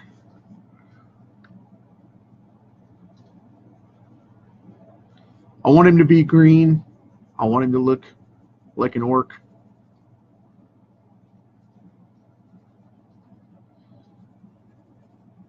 And most of Frank's work, if you ever saw, his stuff went really dark, like a forest or an olive green kind of thing.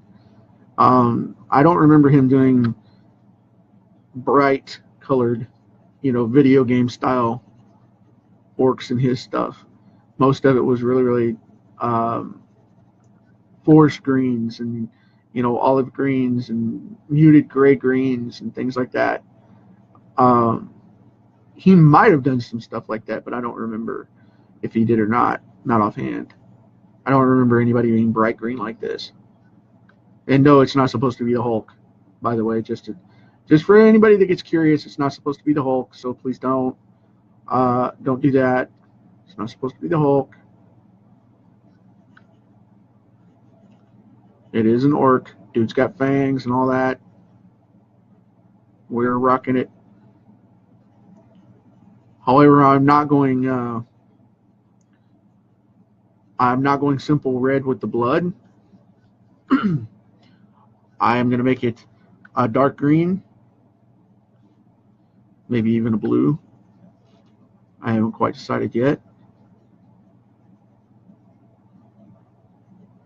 And the reason for that is because of the fact that I want it to stand out and not just be human blood that he's going after.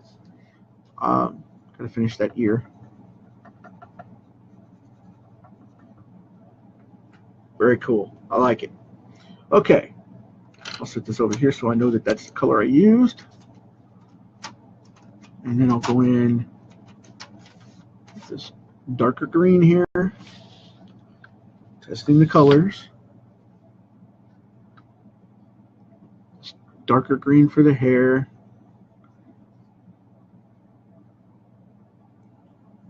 Looks like I missed a spot.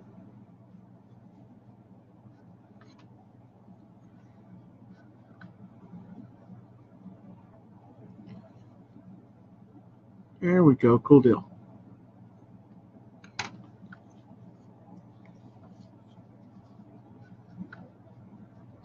Now this green will add a great contrast to the color, the color of the warrior here. I'm moving my black over so I don't cross-contaminate the page by putting a big black mark right across the back of it.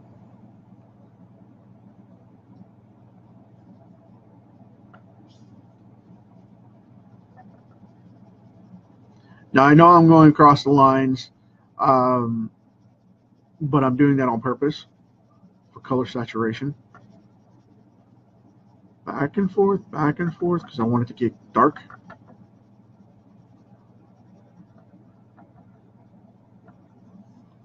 Cool deal. But yeah, I'm doing that on purpose.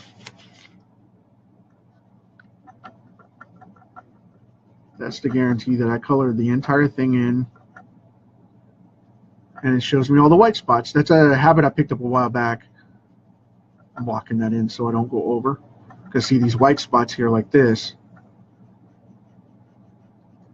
are standing open, right? Well, when you take it and you go back over it another time, I'm going to make sure I have no wood edges on my pencil here. Don't have any wood edges. And then go back over it this way, you fill it all in. It saturates. Because I want that to be dark. I don't want to play around with that. I want that to be filled in.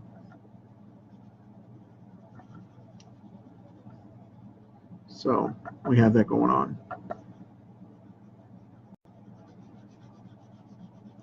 And that covers any of the places that I missed.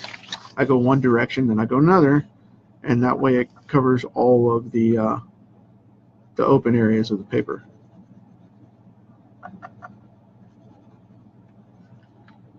You can do that same thing with a coloring book if you guys do use adult coloring books or kid coloring books, depending on who you are and what your interests are. You know, I color kids' books all the time. They're a stress reliever for me. Not as much as my favorite pastime, which is cooking. But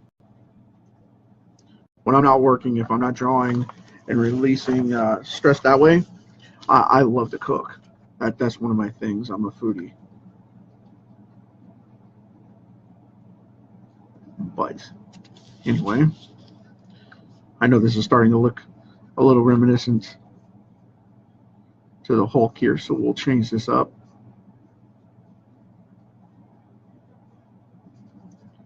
And I'll put some blues in there to separate that out a little bit when I get back to this in just a minute. Oops, I colored outside the lines. Oh no. Let me see if I can erase that. If I can't, then I'll just go in and do something else. Because I have my trusty black pen right here, and if it's a problem, which it wasn't, thank goodness, I got 2 froggies. What happened? I got excited and wanted to color that whole thing. If that's ever a problem and you can't erase it, just draw more hair. Just eek with a black line. Then flesh it out and color it in and move on. That kind of stuff happens. I mean, as long as you don't like go across somebody's face or something weird.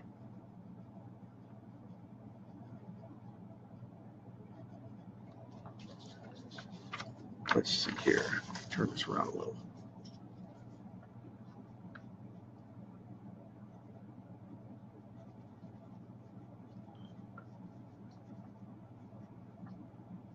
Because I go in here and erase the edges anyway to smooth this stuff out where it goes over just a little. You know, dust will smudge or I'll go outside the line or whatever. I'm constantly erasing these things. Let's see here. Got this little patch of hair here. I might have to break down and sharpen my pencil.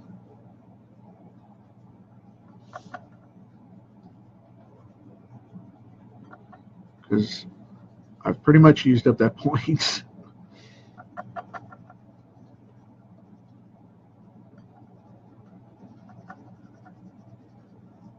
Okay. Almost got it to where this hair is done.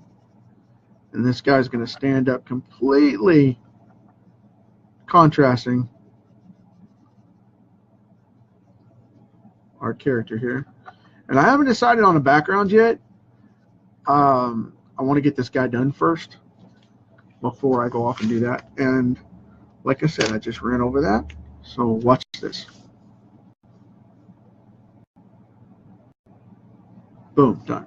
Hey, it's fixed.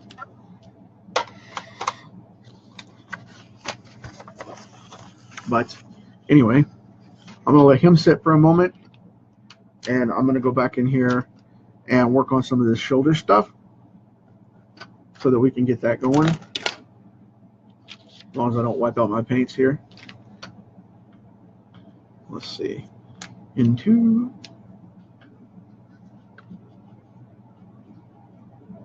Right there.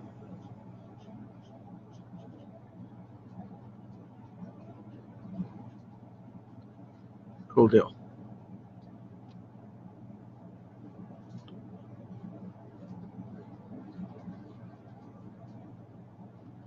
Put this shoulder shadow right here.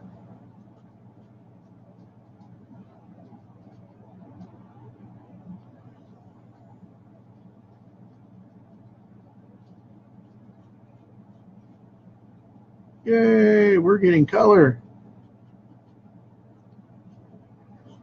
All right, cool deal.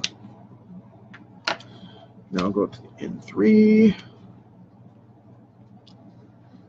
Put in some heavier shadows.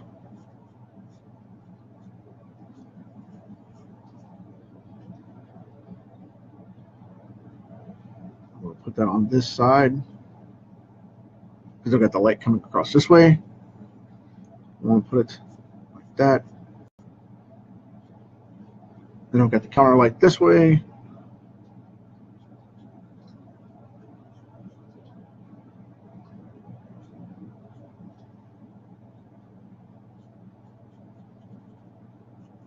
Put it down there that, like that. Yeah, that looks cool. That gives it that walking through the sunset shine.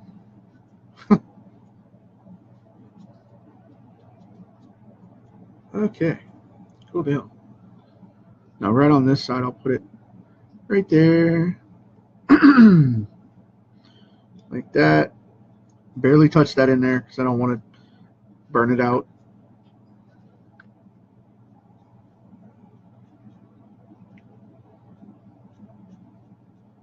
Put this behind the shadow of these horns here on that side.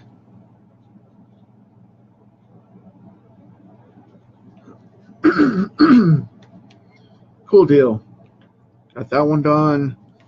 Now we're going to go into, what are we going to go into? We're going to go into C4. Kaboom.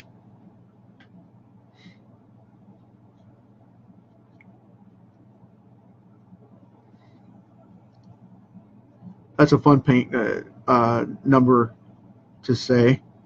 Just the man-child in me just wants to blow stuff out. Boom.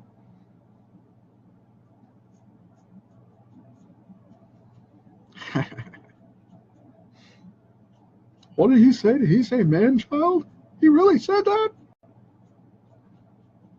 Yank away his man card. Grab it.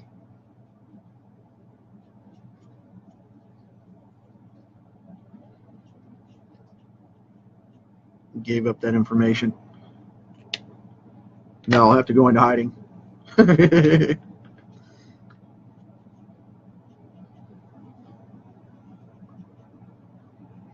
Okay, I'm shading this shoulder piece really, really dark there. And I want to do these a little bit darker just to make the light contrast a little more. Because there's more light hitting this from both sides. Because, you know, he's chicken chesting, you know, standing up, kind of in that classic superhero stance, you know, that muscular stance. And popping his chest out so it's a little more prominent. But these shoulder pads, these shoulder plates would be a little different in regard to the fact that they would be a little bit different angles than some of the other stuff. And the reason for that is because of the fact that, you know, one shoulder's jetting forward, that shoulder's leaning back a little bit, and light's going to hit it a lot differently. You got to think about the position of this stuff. You know, it's not just the dude standing there and light hits him from one angle and you're done. If you do that, you're dead in the water, because what will end up happening is you'll end up with a flat surface, a flat looking figure. You want multiple light sources, and you always want to have multiple reflections and refractions of the light. I know my hand's in the way, excuse that here. I want to get this down and done so you guys can see what's going on. And this will count as my card live of the day, so just understand I probably won't be back for another card session today.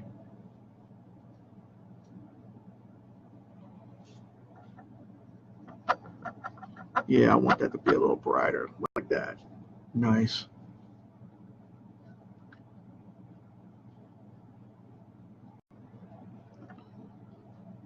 And see this white, as it comes in, it gives it a muted reflection of the light without, you know, it gives it a very nice highlight without showing it as, you know, ding, this is shiny, which doesn't work for cast armor. It just doesn't.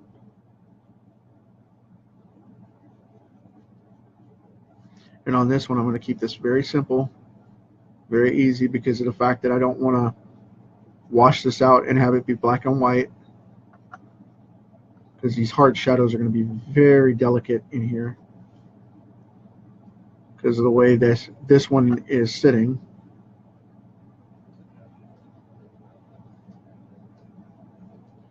Just a touch in there.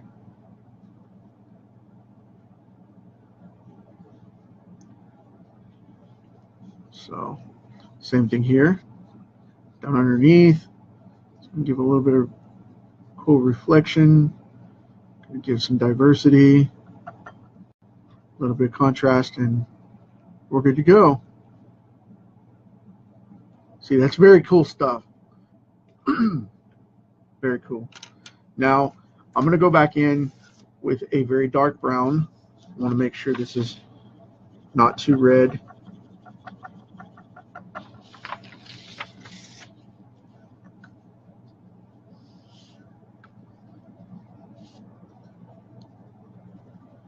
I'm going to hit over some of those high points for the shadow like this.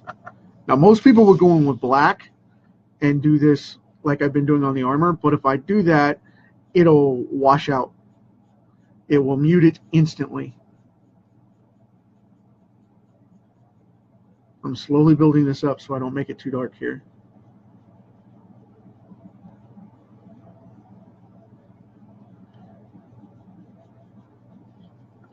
Because this is very crucial. Like I said, if you go too dark, it'll wash out your colors and it'll mute them and make them muddy, and we don't want that.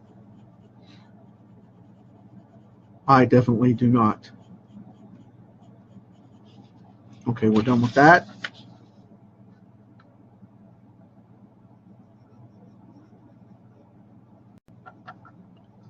Kind of getting these shadow points right at the dark side of the moon, as it were.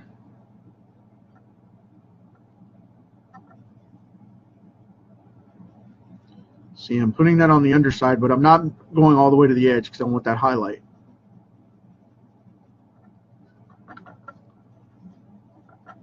And this will compensate for the dark shading of the armor without killing it.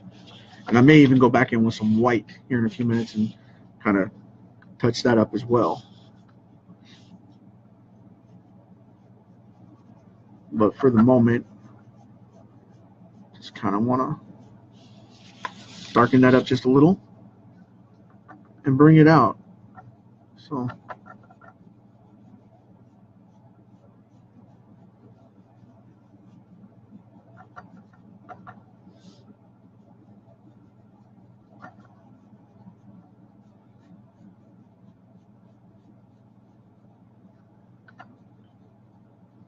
alrighty, cool deal. There we go. Now you notice something I didn't do on this whole thing. I haven't done the hand. Oh, that's awesome. I wanted to let it dry and I just forgot it.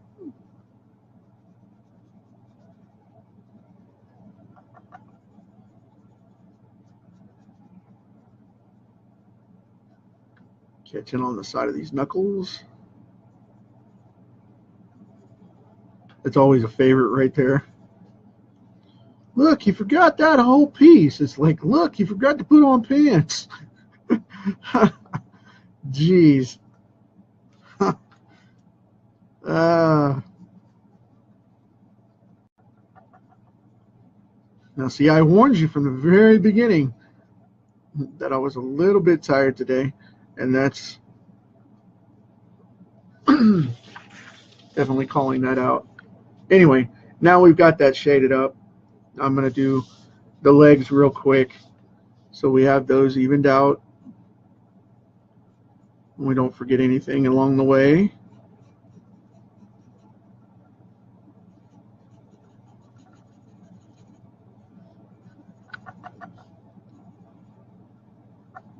And like I said, it's not about making him super dark because we don't want to do that. It's about contrasting the black in the armor.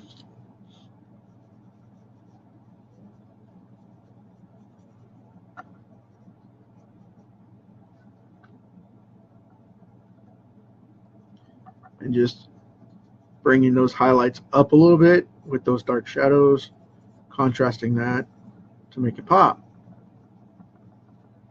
I like it. Cool. Okay. Now we've got that in. Okay, I like that. Now what I'm going to do is I'm going to sit up here and I'm going to grab the old paints of armor here. And for you guys, I'm going to take, there we go. I'm going to prep this up to where we can see this belt. Hey, thanks, Marcelo. I appreciate it. Thanks for popping on, bud.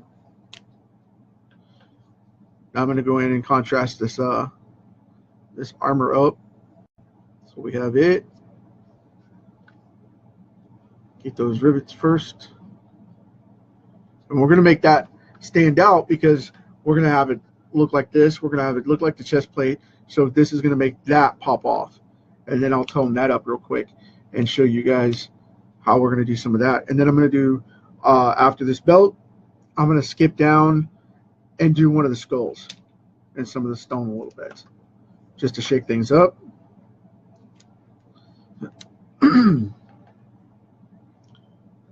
So,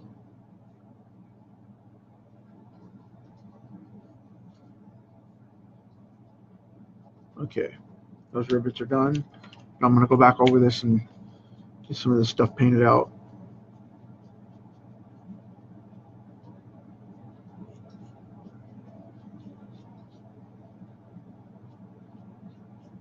Get that. Drop in that shadow. Drop in the shadow. Drop in the shadow. And guess what I'm going to do next? Drop in the shadow. Yeah, you guessed it.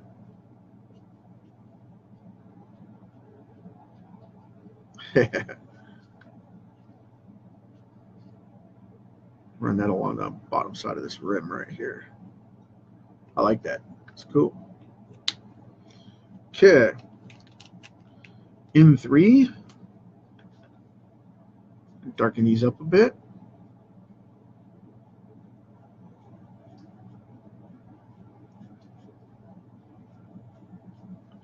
And with the shadow being on this belt, it almost looks like it's going to outline this piece, but it doesn't.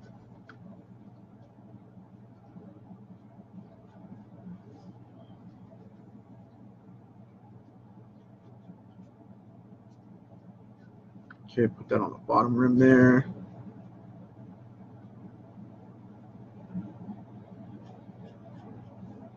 Remember, this is very dull, so I don't want to go in and I don't want to mute it out, but I don't want to leave in a bunch of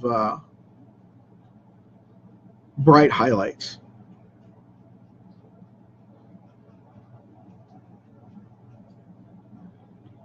So I'm running it across here. I'm going to leave that lower trim for the next one, for the C4.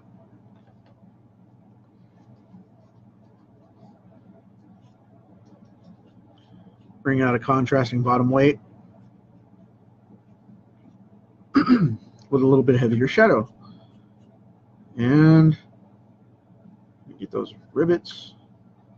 I like making these dark because of the fact that it makes them pop off. They're not like the ornamental buttons up here and on the helmet. These are going to be a little bit different, a little bit more worn down and smaller. So they're going to stick out a little less. So they're going to be a little darker because they're going to get less light.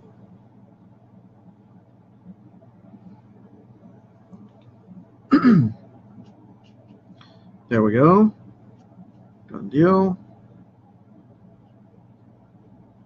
Darken that side up. Leave those little touches of light in there to make a contrast. So many people don't do that. They just blend it.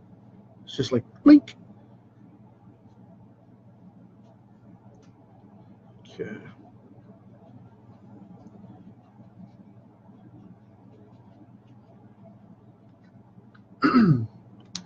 I don't know about you guys, but I'm really digging that. So now we're going to come in here with this blue for the heavy shadow and the stainless steel look. It's a blue velvet or blue violet, depending on who you ask. I always call it a blue violet, but Depends, like I said, it depends. But for me, I like to use the blue violet to come in and shadow that thing and make it stand right on up, like I did with the other armor up there. This was the darkest color because it adds just a hint of blue or a little bit of cold metal purple kind of thing, so it looks like cast iron rather than just washing out and looking, you know, like cold gray, which I don't like to do. So I'm going to take my white again.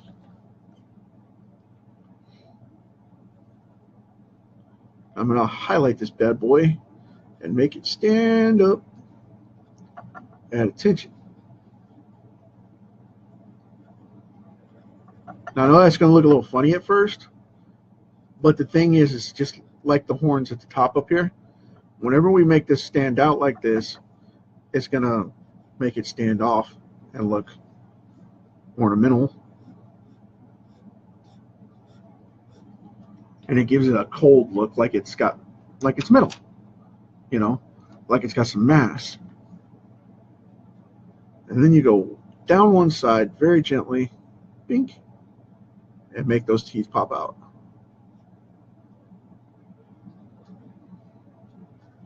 And that'll give it that cold metal look.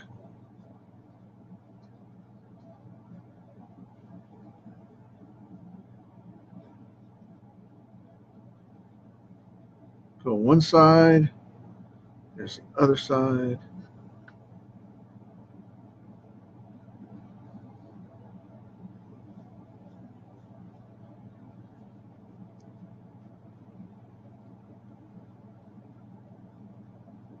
Go in here to make it look like it's got cheekbones. And then we take the white again and go over this bit.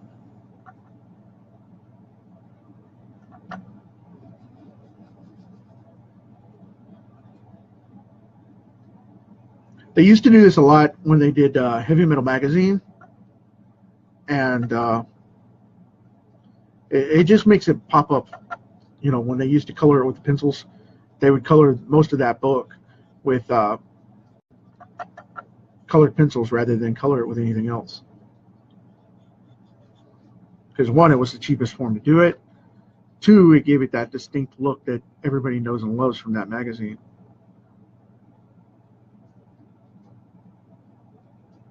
If you ever check that out, it's got a unique look because of that right there. I mean, they used whatever mediums worked, but specifically that one, that magazine, would use lots of colored pencils.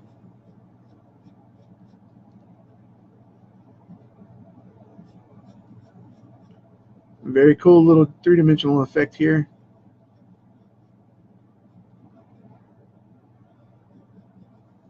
I told you it'd come off and look neat.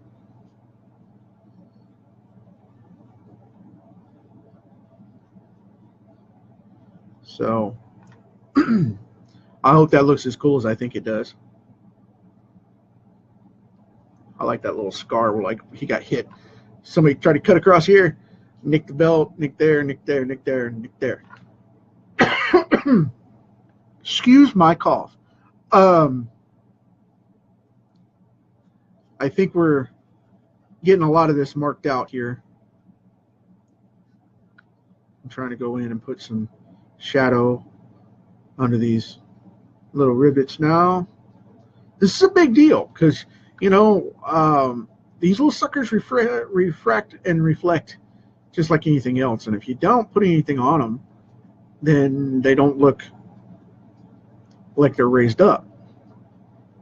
So many people forget to do that. I'm not one of them. Haha. Yeah. There we go. Cool deal.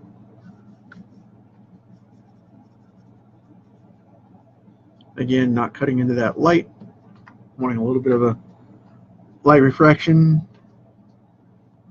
Come in through here just a little bit. Very cool stuff. Now, with this one going on, Uh, you know, I don't have to in this one, Kevin, because it's a three-dimensional piece. There's a loophole. Okay, you see how the axe is sticking out on this one, and then down here the footstool, the stones and the base are sticking out on it. Because of that, the background can be whatever color you want it to be, and not really concern yourself with the lights, because it's not going to contrast with what's going on or conflict with what's going on behind the background, because the background is like, it's like taking a photograph. You're taking a three-dimensional photograph and putting it as a backdrop, like they do in a photo studio for you. If you're taking a headshot, you know how they put those backdrops behind you? This is basically the same thing. You can put whatever you want in here. I'll probably put a solid color and leave it alone, but I don't know yet. I haven't decided. I may put a collage of the cards back behind here, you know, put it in the computer and put in a collage of the cards back behind it or something, because it's going to be the cover of my sketchbook, so I don't know yet. But as far as that goes, who knows? You know, it may end up being that way. I don't know yet. But in regards to this one, though, I don't have to worry about that. So got some eraser dust all over my desk because I did that earlier. Now I'm going to do these gauntlets real quick, these wristbands, and then I'm going to move into the fun stuff, which is, like I said, down on that skull on the base, and get that done. And then we'll move into those shin guards, which I know that's what everybody's waiting for, is those skulls. I'm going to do them both at the same time, simultaneously. Oh my goodness. Okay. Cool deal. That's one down. In 3 next. You guys know this routine by now. But I don't worry about contrasting backgrounds unless it's like a comic page where it's specifically out there. But on these portraits, the frames make them pop out. So to answer your question, no, we don't have to worry about that.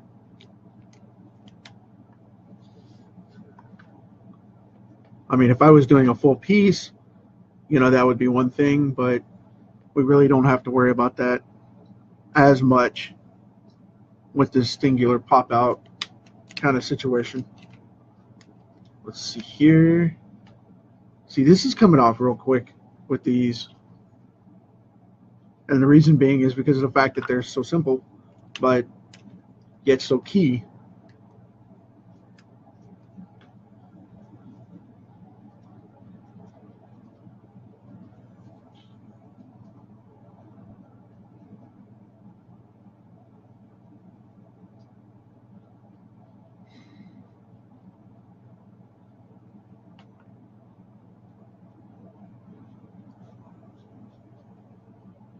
Okay, cool deal.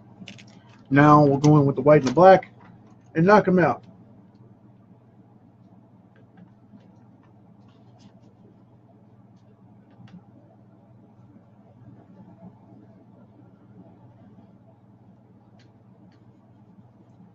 Again, keeping these very centered because they're dull.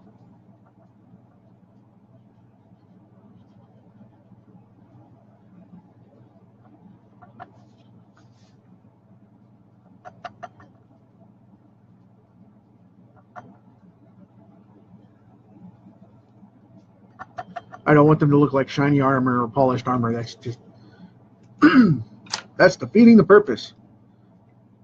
Look at my pretty bracelets. That would make it weird. Dude like this coming in. Look at my jewelry. Look at my new armor. Check out my new armor, everybody. That'd be great.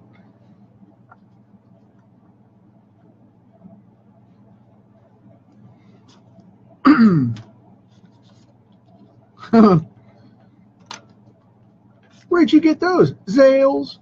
That'd be awesome.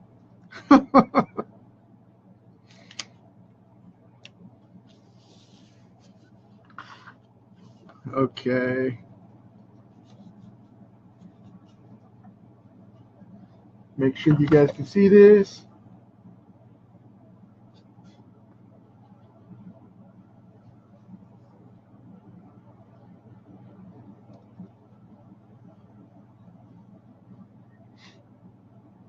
Just gonna patch this in here. Now with these tines being three-dimensional ornamentation on the shin guards, I'm gonna go in with a little bit different effect.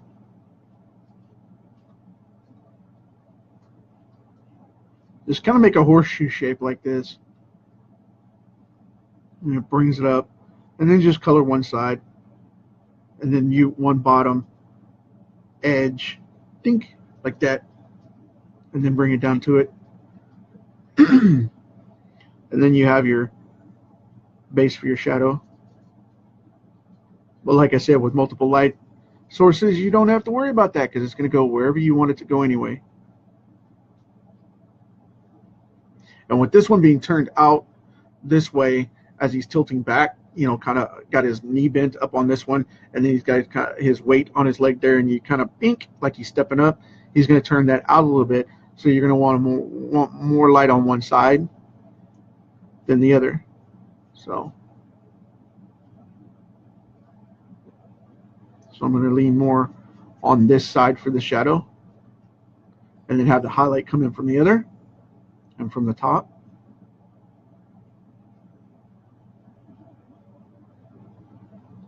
Because it's still going to have color mix. That's the whole point. It's still going to have color mix. Let's see. Now, I know there's blood spots down here, but I'm not really concerned about that because whenever I'm going to do the blood, I'm going to do it dark green anyway, so it's going to look like it's washed out and muted anyway. And every time you do blood, as it oxidizes, you always want to make it shade and turn dark, like our blood turns either crimson or even a dark purple when it gets oxidized, and then it turns black, of course. So you would want that kind of contrast in the blood with this guy. Just food for thought. Again, I'm coating this to make it shine in the shadows. So, look, Mom, it's dinner and a show. But we're going to knock this out and get it done. And it's going to be beautiful. Okay, cool. That one's done. Now, I'm going to step into this side over here. Before I go into the C4, I'm going to go back and just kind of do the multi-purpose thing like I was talking about before. And step on that. Right down there. Keep those nicked in.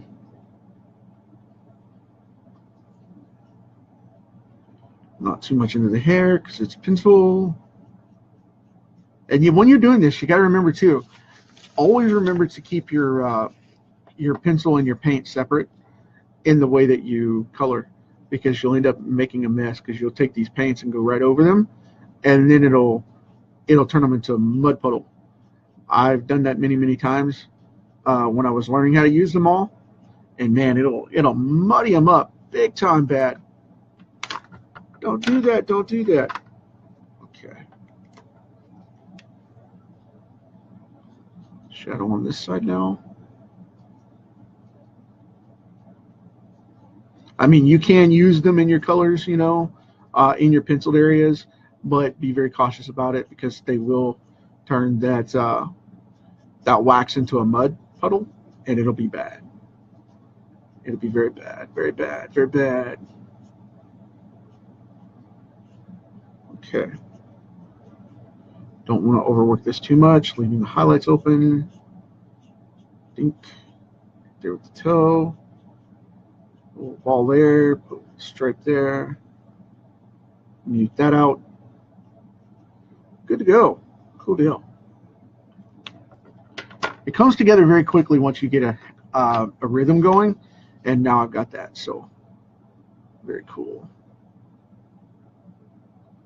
I mean, we can do this all day now because of the fact that the rhythm is going. Miami Sound Machine, the rhythm's going to get you.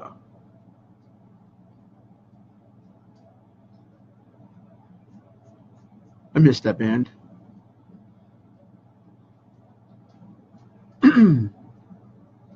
I was an 80s kid, and I remember listening to them all the time.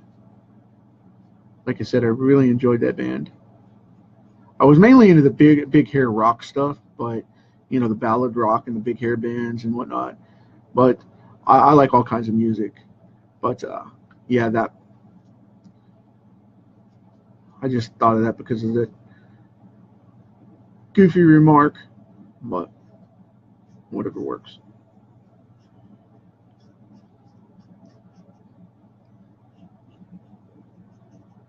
Okay. I'm digging this. I'm digging it. I'm digging it. Now, you guys are going to have to come back and keep talking to me because I've slowed down a little bit, and it's nobody's here to talk to me, man. I'm lonely. So, anyway, all joking aside, yeah, I'm going to have to put I've got a big hanging lamp that I'm going to put over here with a UV lamp.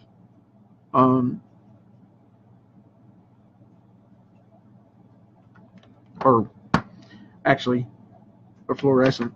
Let's say fluorescent, because I don't have a UV lamp. I don't do that kind of business. But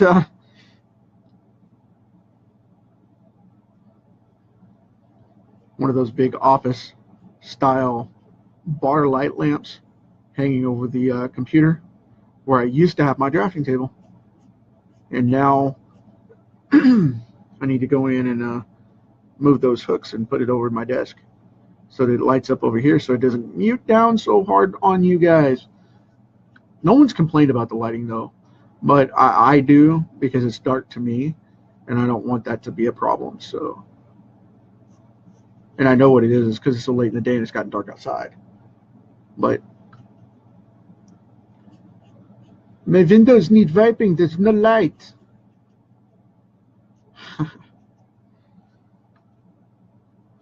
Let's see. I think I've got it. I think that's it on that one. Now we're going to move into these skulls. So I will turn the page around here and drop this bad boy out so you guys can see those skulls. Yay, there's the skulls. Okay. Now, I was using my carton to prop the board. I will grab the skull colors here. Okay. Again, I'm using a 000.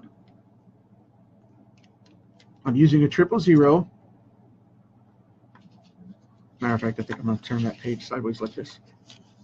You guys still see that? Yeah, cool. Okay. I'm going to turn it for a 000.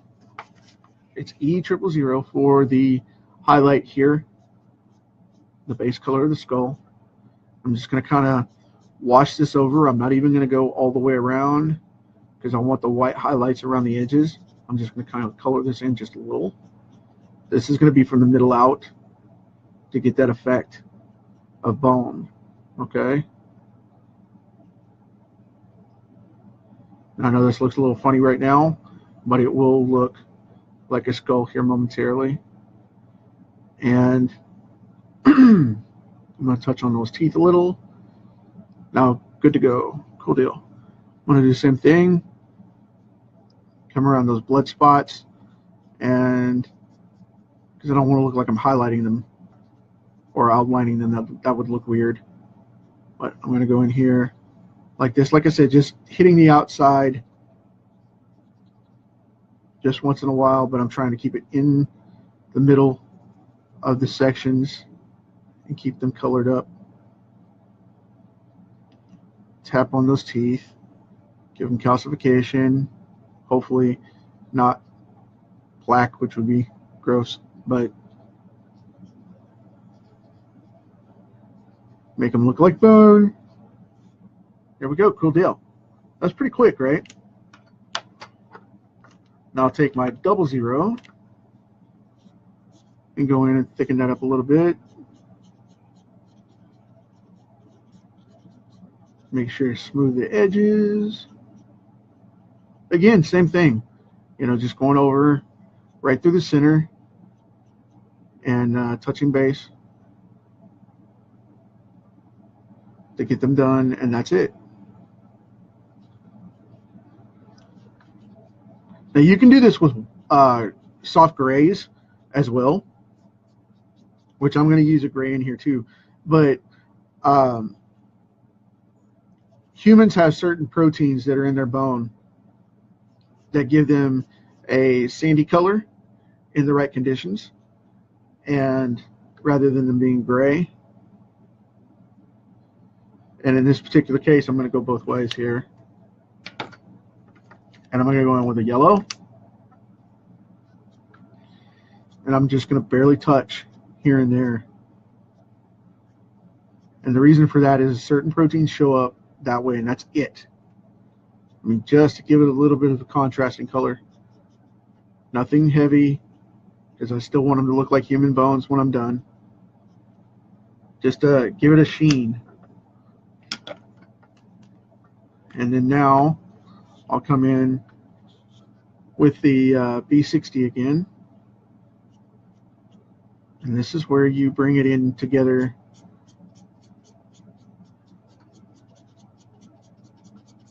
and make it look like bone. Because with the contrasting colors underneath, it gives it a warm bluish gray look, which is an off-white, without being an off-white and just making it blunt and flat. See? Now, I'll go across these teeth. I'm going to hold this down a little bit. It doesn't quite look there yet, but it will. Okay? Now again, just washing out. Very clean, very simple. A lot of people won't go to this extent, but the thing is, like I said, it makes it pop up like nothing else.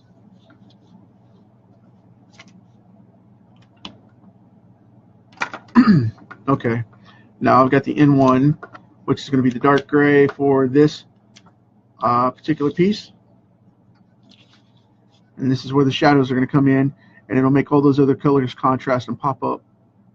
So you guys can watch this happen, and it'll be really fun. So,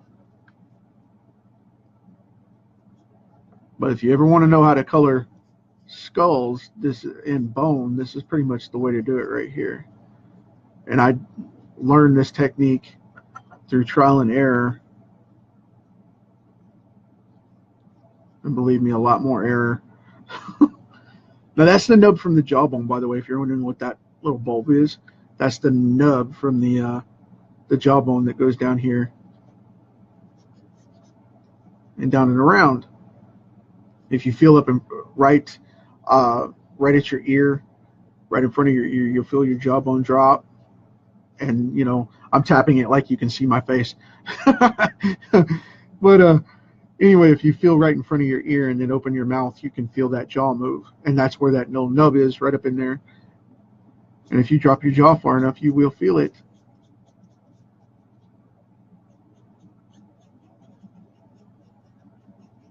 So we've got that going on. Like I said, I just want to pop this out. I want to make this one look a little bit darker because of the angle of it. It's getting less light.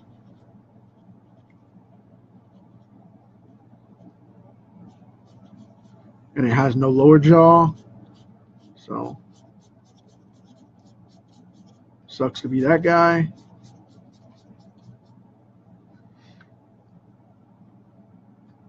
Okay. Now, there we go with the skulls at the bottom, so you guys can see.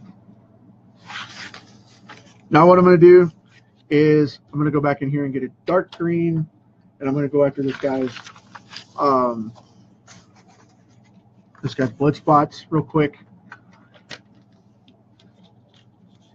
and then I will finish up the highlights and shadows on the shin guards, and we'll call it a day. Bear with me here. I'm going to prop this like that. There we go. Cool. Let me grab the green here.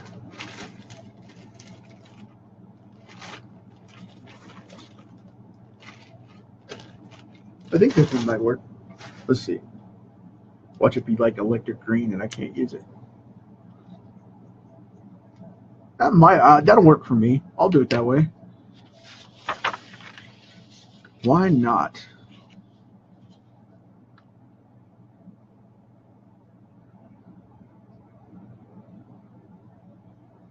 I got to be very careful here because there's not much room to cover this up if I mess it up.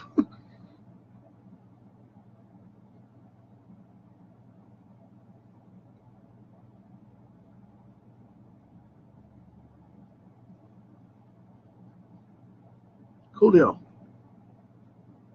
Yeah, that looks all right. I think I'll add a little bit more of a darker green over it, maybe.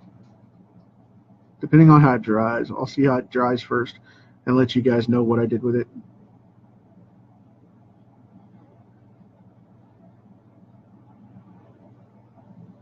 Okay, cool deal.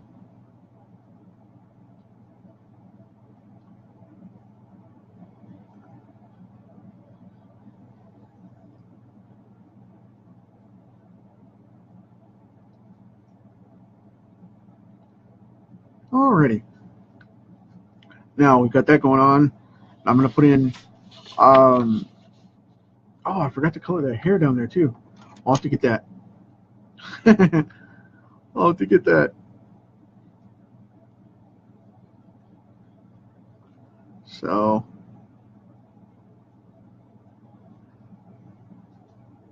I'm just very excited to get this piece finished up. So close.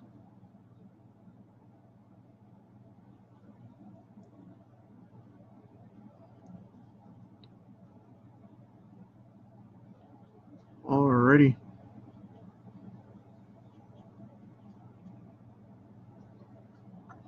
That's coming off. I mean, I've got a couple of spots here that it's running over just a little bit because I'm oversaturating. That's my fault.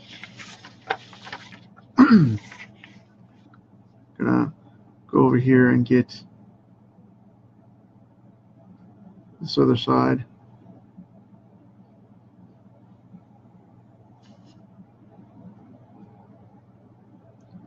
I'm really digging this. Really digging it. Now, I still have to color the axe handle and the axe, but I'll get to that later.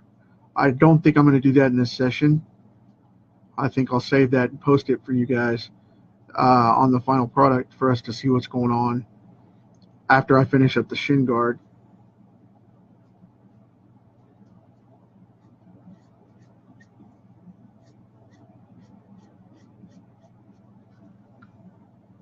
So that'll leave you a surprise to look forward to.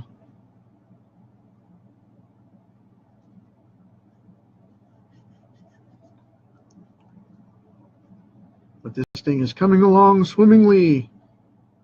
Love it. Love it. I'm very happy with this piece.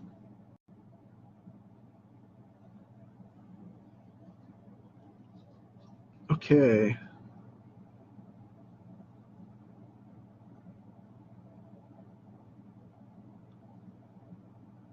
Then after dinner, because there's so much time on here, I'm going to have to go. I'll have to work late tonight because of having to finish up after dinner. It'll be awesome. But that's okay, though. I get to hang out with you guys and got this going on and almost got this bad boy finished up. I am very, very pleased. All right, I'm going to go in here and finish up this, finish up the blood that's dripping on the skulls. And then I'll finish up the shin guards. And I'll save the base stones and the axe for another time and show you guys how it turns out.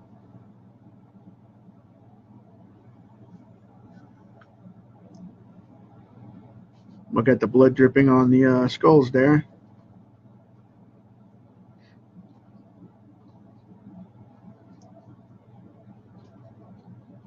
And see when it runs over, that's what I'm talking about, that hairy little run over right there.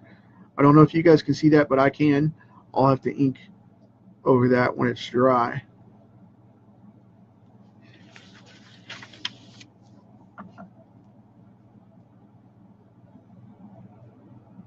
Okay. And see there again, it ran over. I pushed the brush head too hard.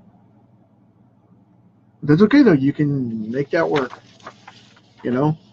I think we've about got this. I hope you guys can see it and like what you see. So I'm gonna put a brighter light on this when I come back to finish it. But there we go. I'll take a shot of this so you guys can see where it's at. I think this is pretty cool. This is where we're at. And I'm going to stop right there so that I don't mess this up right after I finish these shin guards, so that I don't go any further. I'm going to take my dinner break, and then I'll be back tonight. Like I said, I don't know that I'll be back on to draw the rest of this or not. If I finish it up offline, I will let you guys know and post it as soon as it's done so that you can see that. And before I go, I said I was going to finish the blood, and I didn't finish it right in there, so I'll have to do that real quick after I finish this one before I call it quits for the evening break. Okay.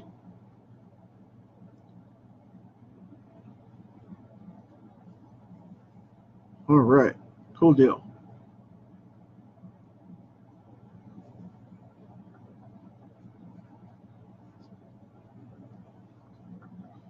There we go. Cool.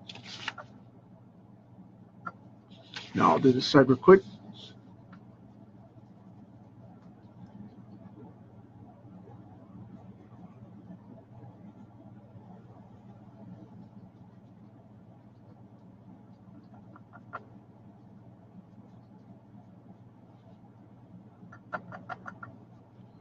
And, you know, like I said, if I was doing this, if I was doing this as a full pinup where he was inside the environment, I would want to do, like Kevin asked about the highlights and lowlights being controlled by that. But with it being a pinup piece standout, this is more of a backdrop back here, so I don't have to worry about that. So when you're doing pinups and things, think about that. You know, unless you want it to be like a full cityscape or whatever, and you don't want to draw that in and make sure that's sequential to the perspective of the shot and the lighting and all that mess.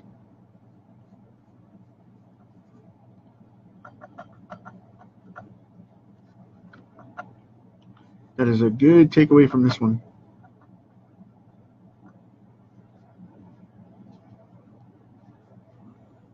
Lighting out some of these areas here so we can get all that going on. Dink, like that. If you hear that clanging, rattling, it's my lamp. It's right against my camera apparatus. So as I vibrate the desk, it's clank, clank, clank, clank.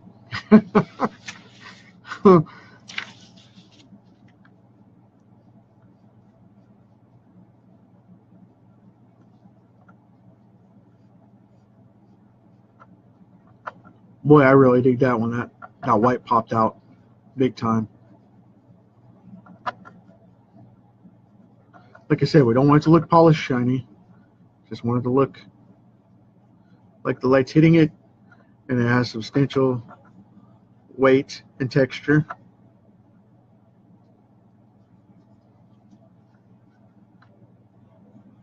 And make it contrast those darks. Like that. Now, the shins are done, the belt's done, the gauntlets are done, the chest is done. Now we just have to go in, and the skulls are done. Now I have to add in that, again, that dark green for the blood on the boot. And it's going to look different, which is a great thing because it's supposed to be colored underneath anyway. So it's going to make it look different and contrast, like it's hitting that and the color shining through it. So it's going to make it look different anyway. So that's all right. Now, something on the desk there. Let's see.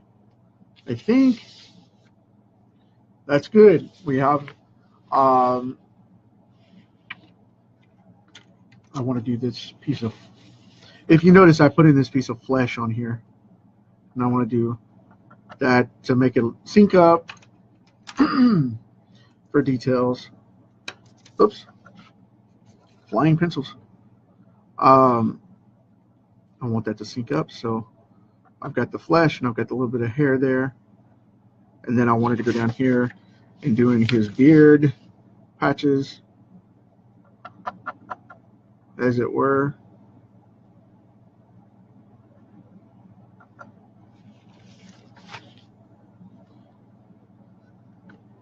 And I think that's pretty cool. We've got that nailed. Alrighty. Now I'm going to grab this brighter green. I'm going to do the tongue so it stands out a different color. I think that's awesome.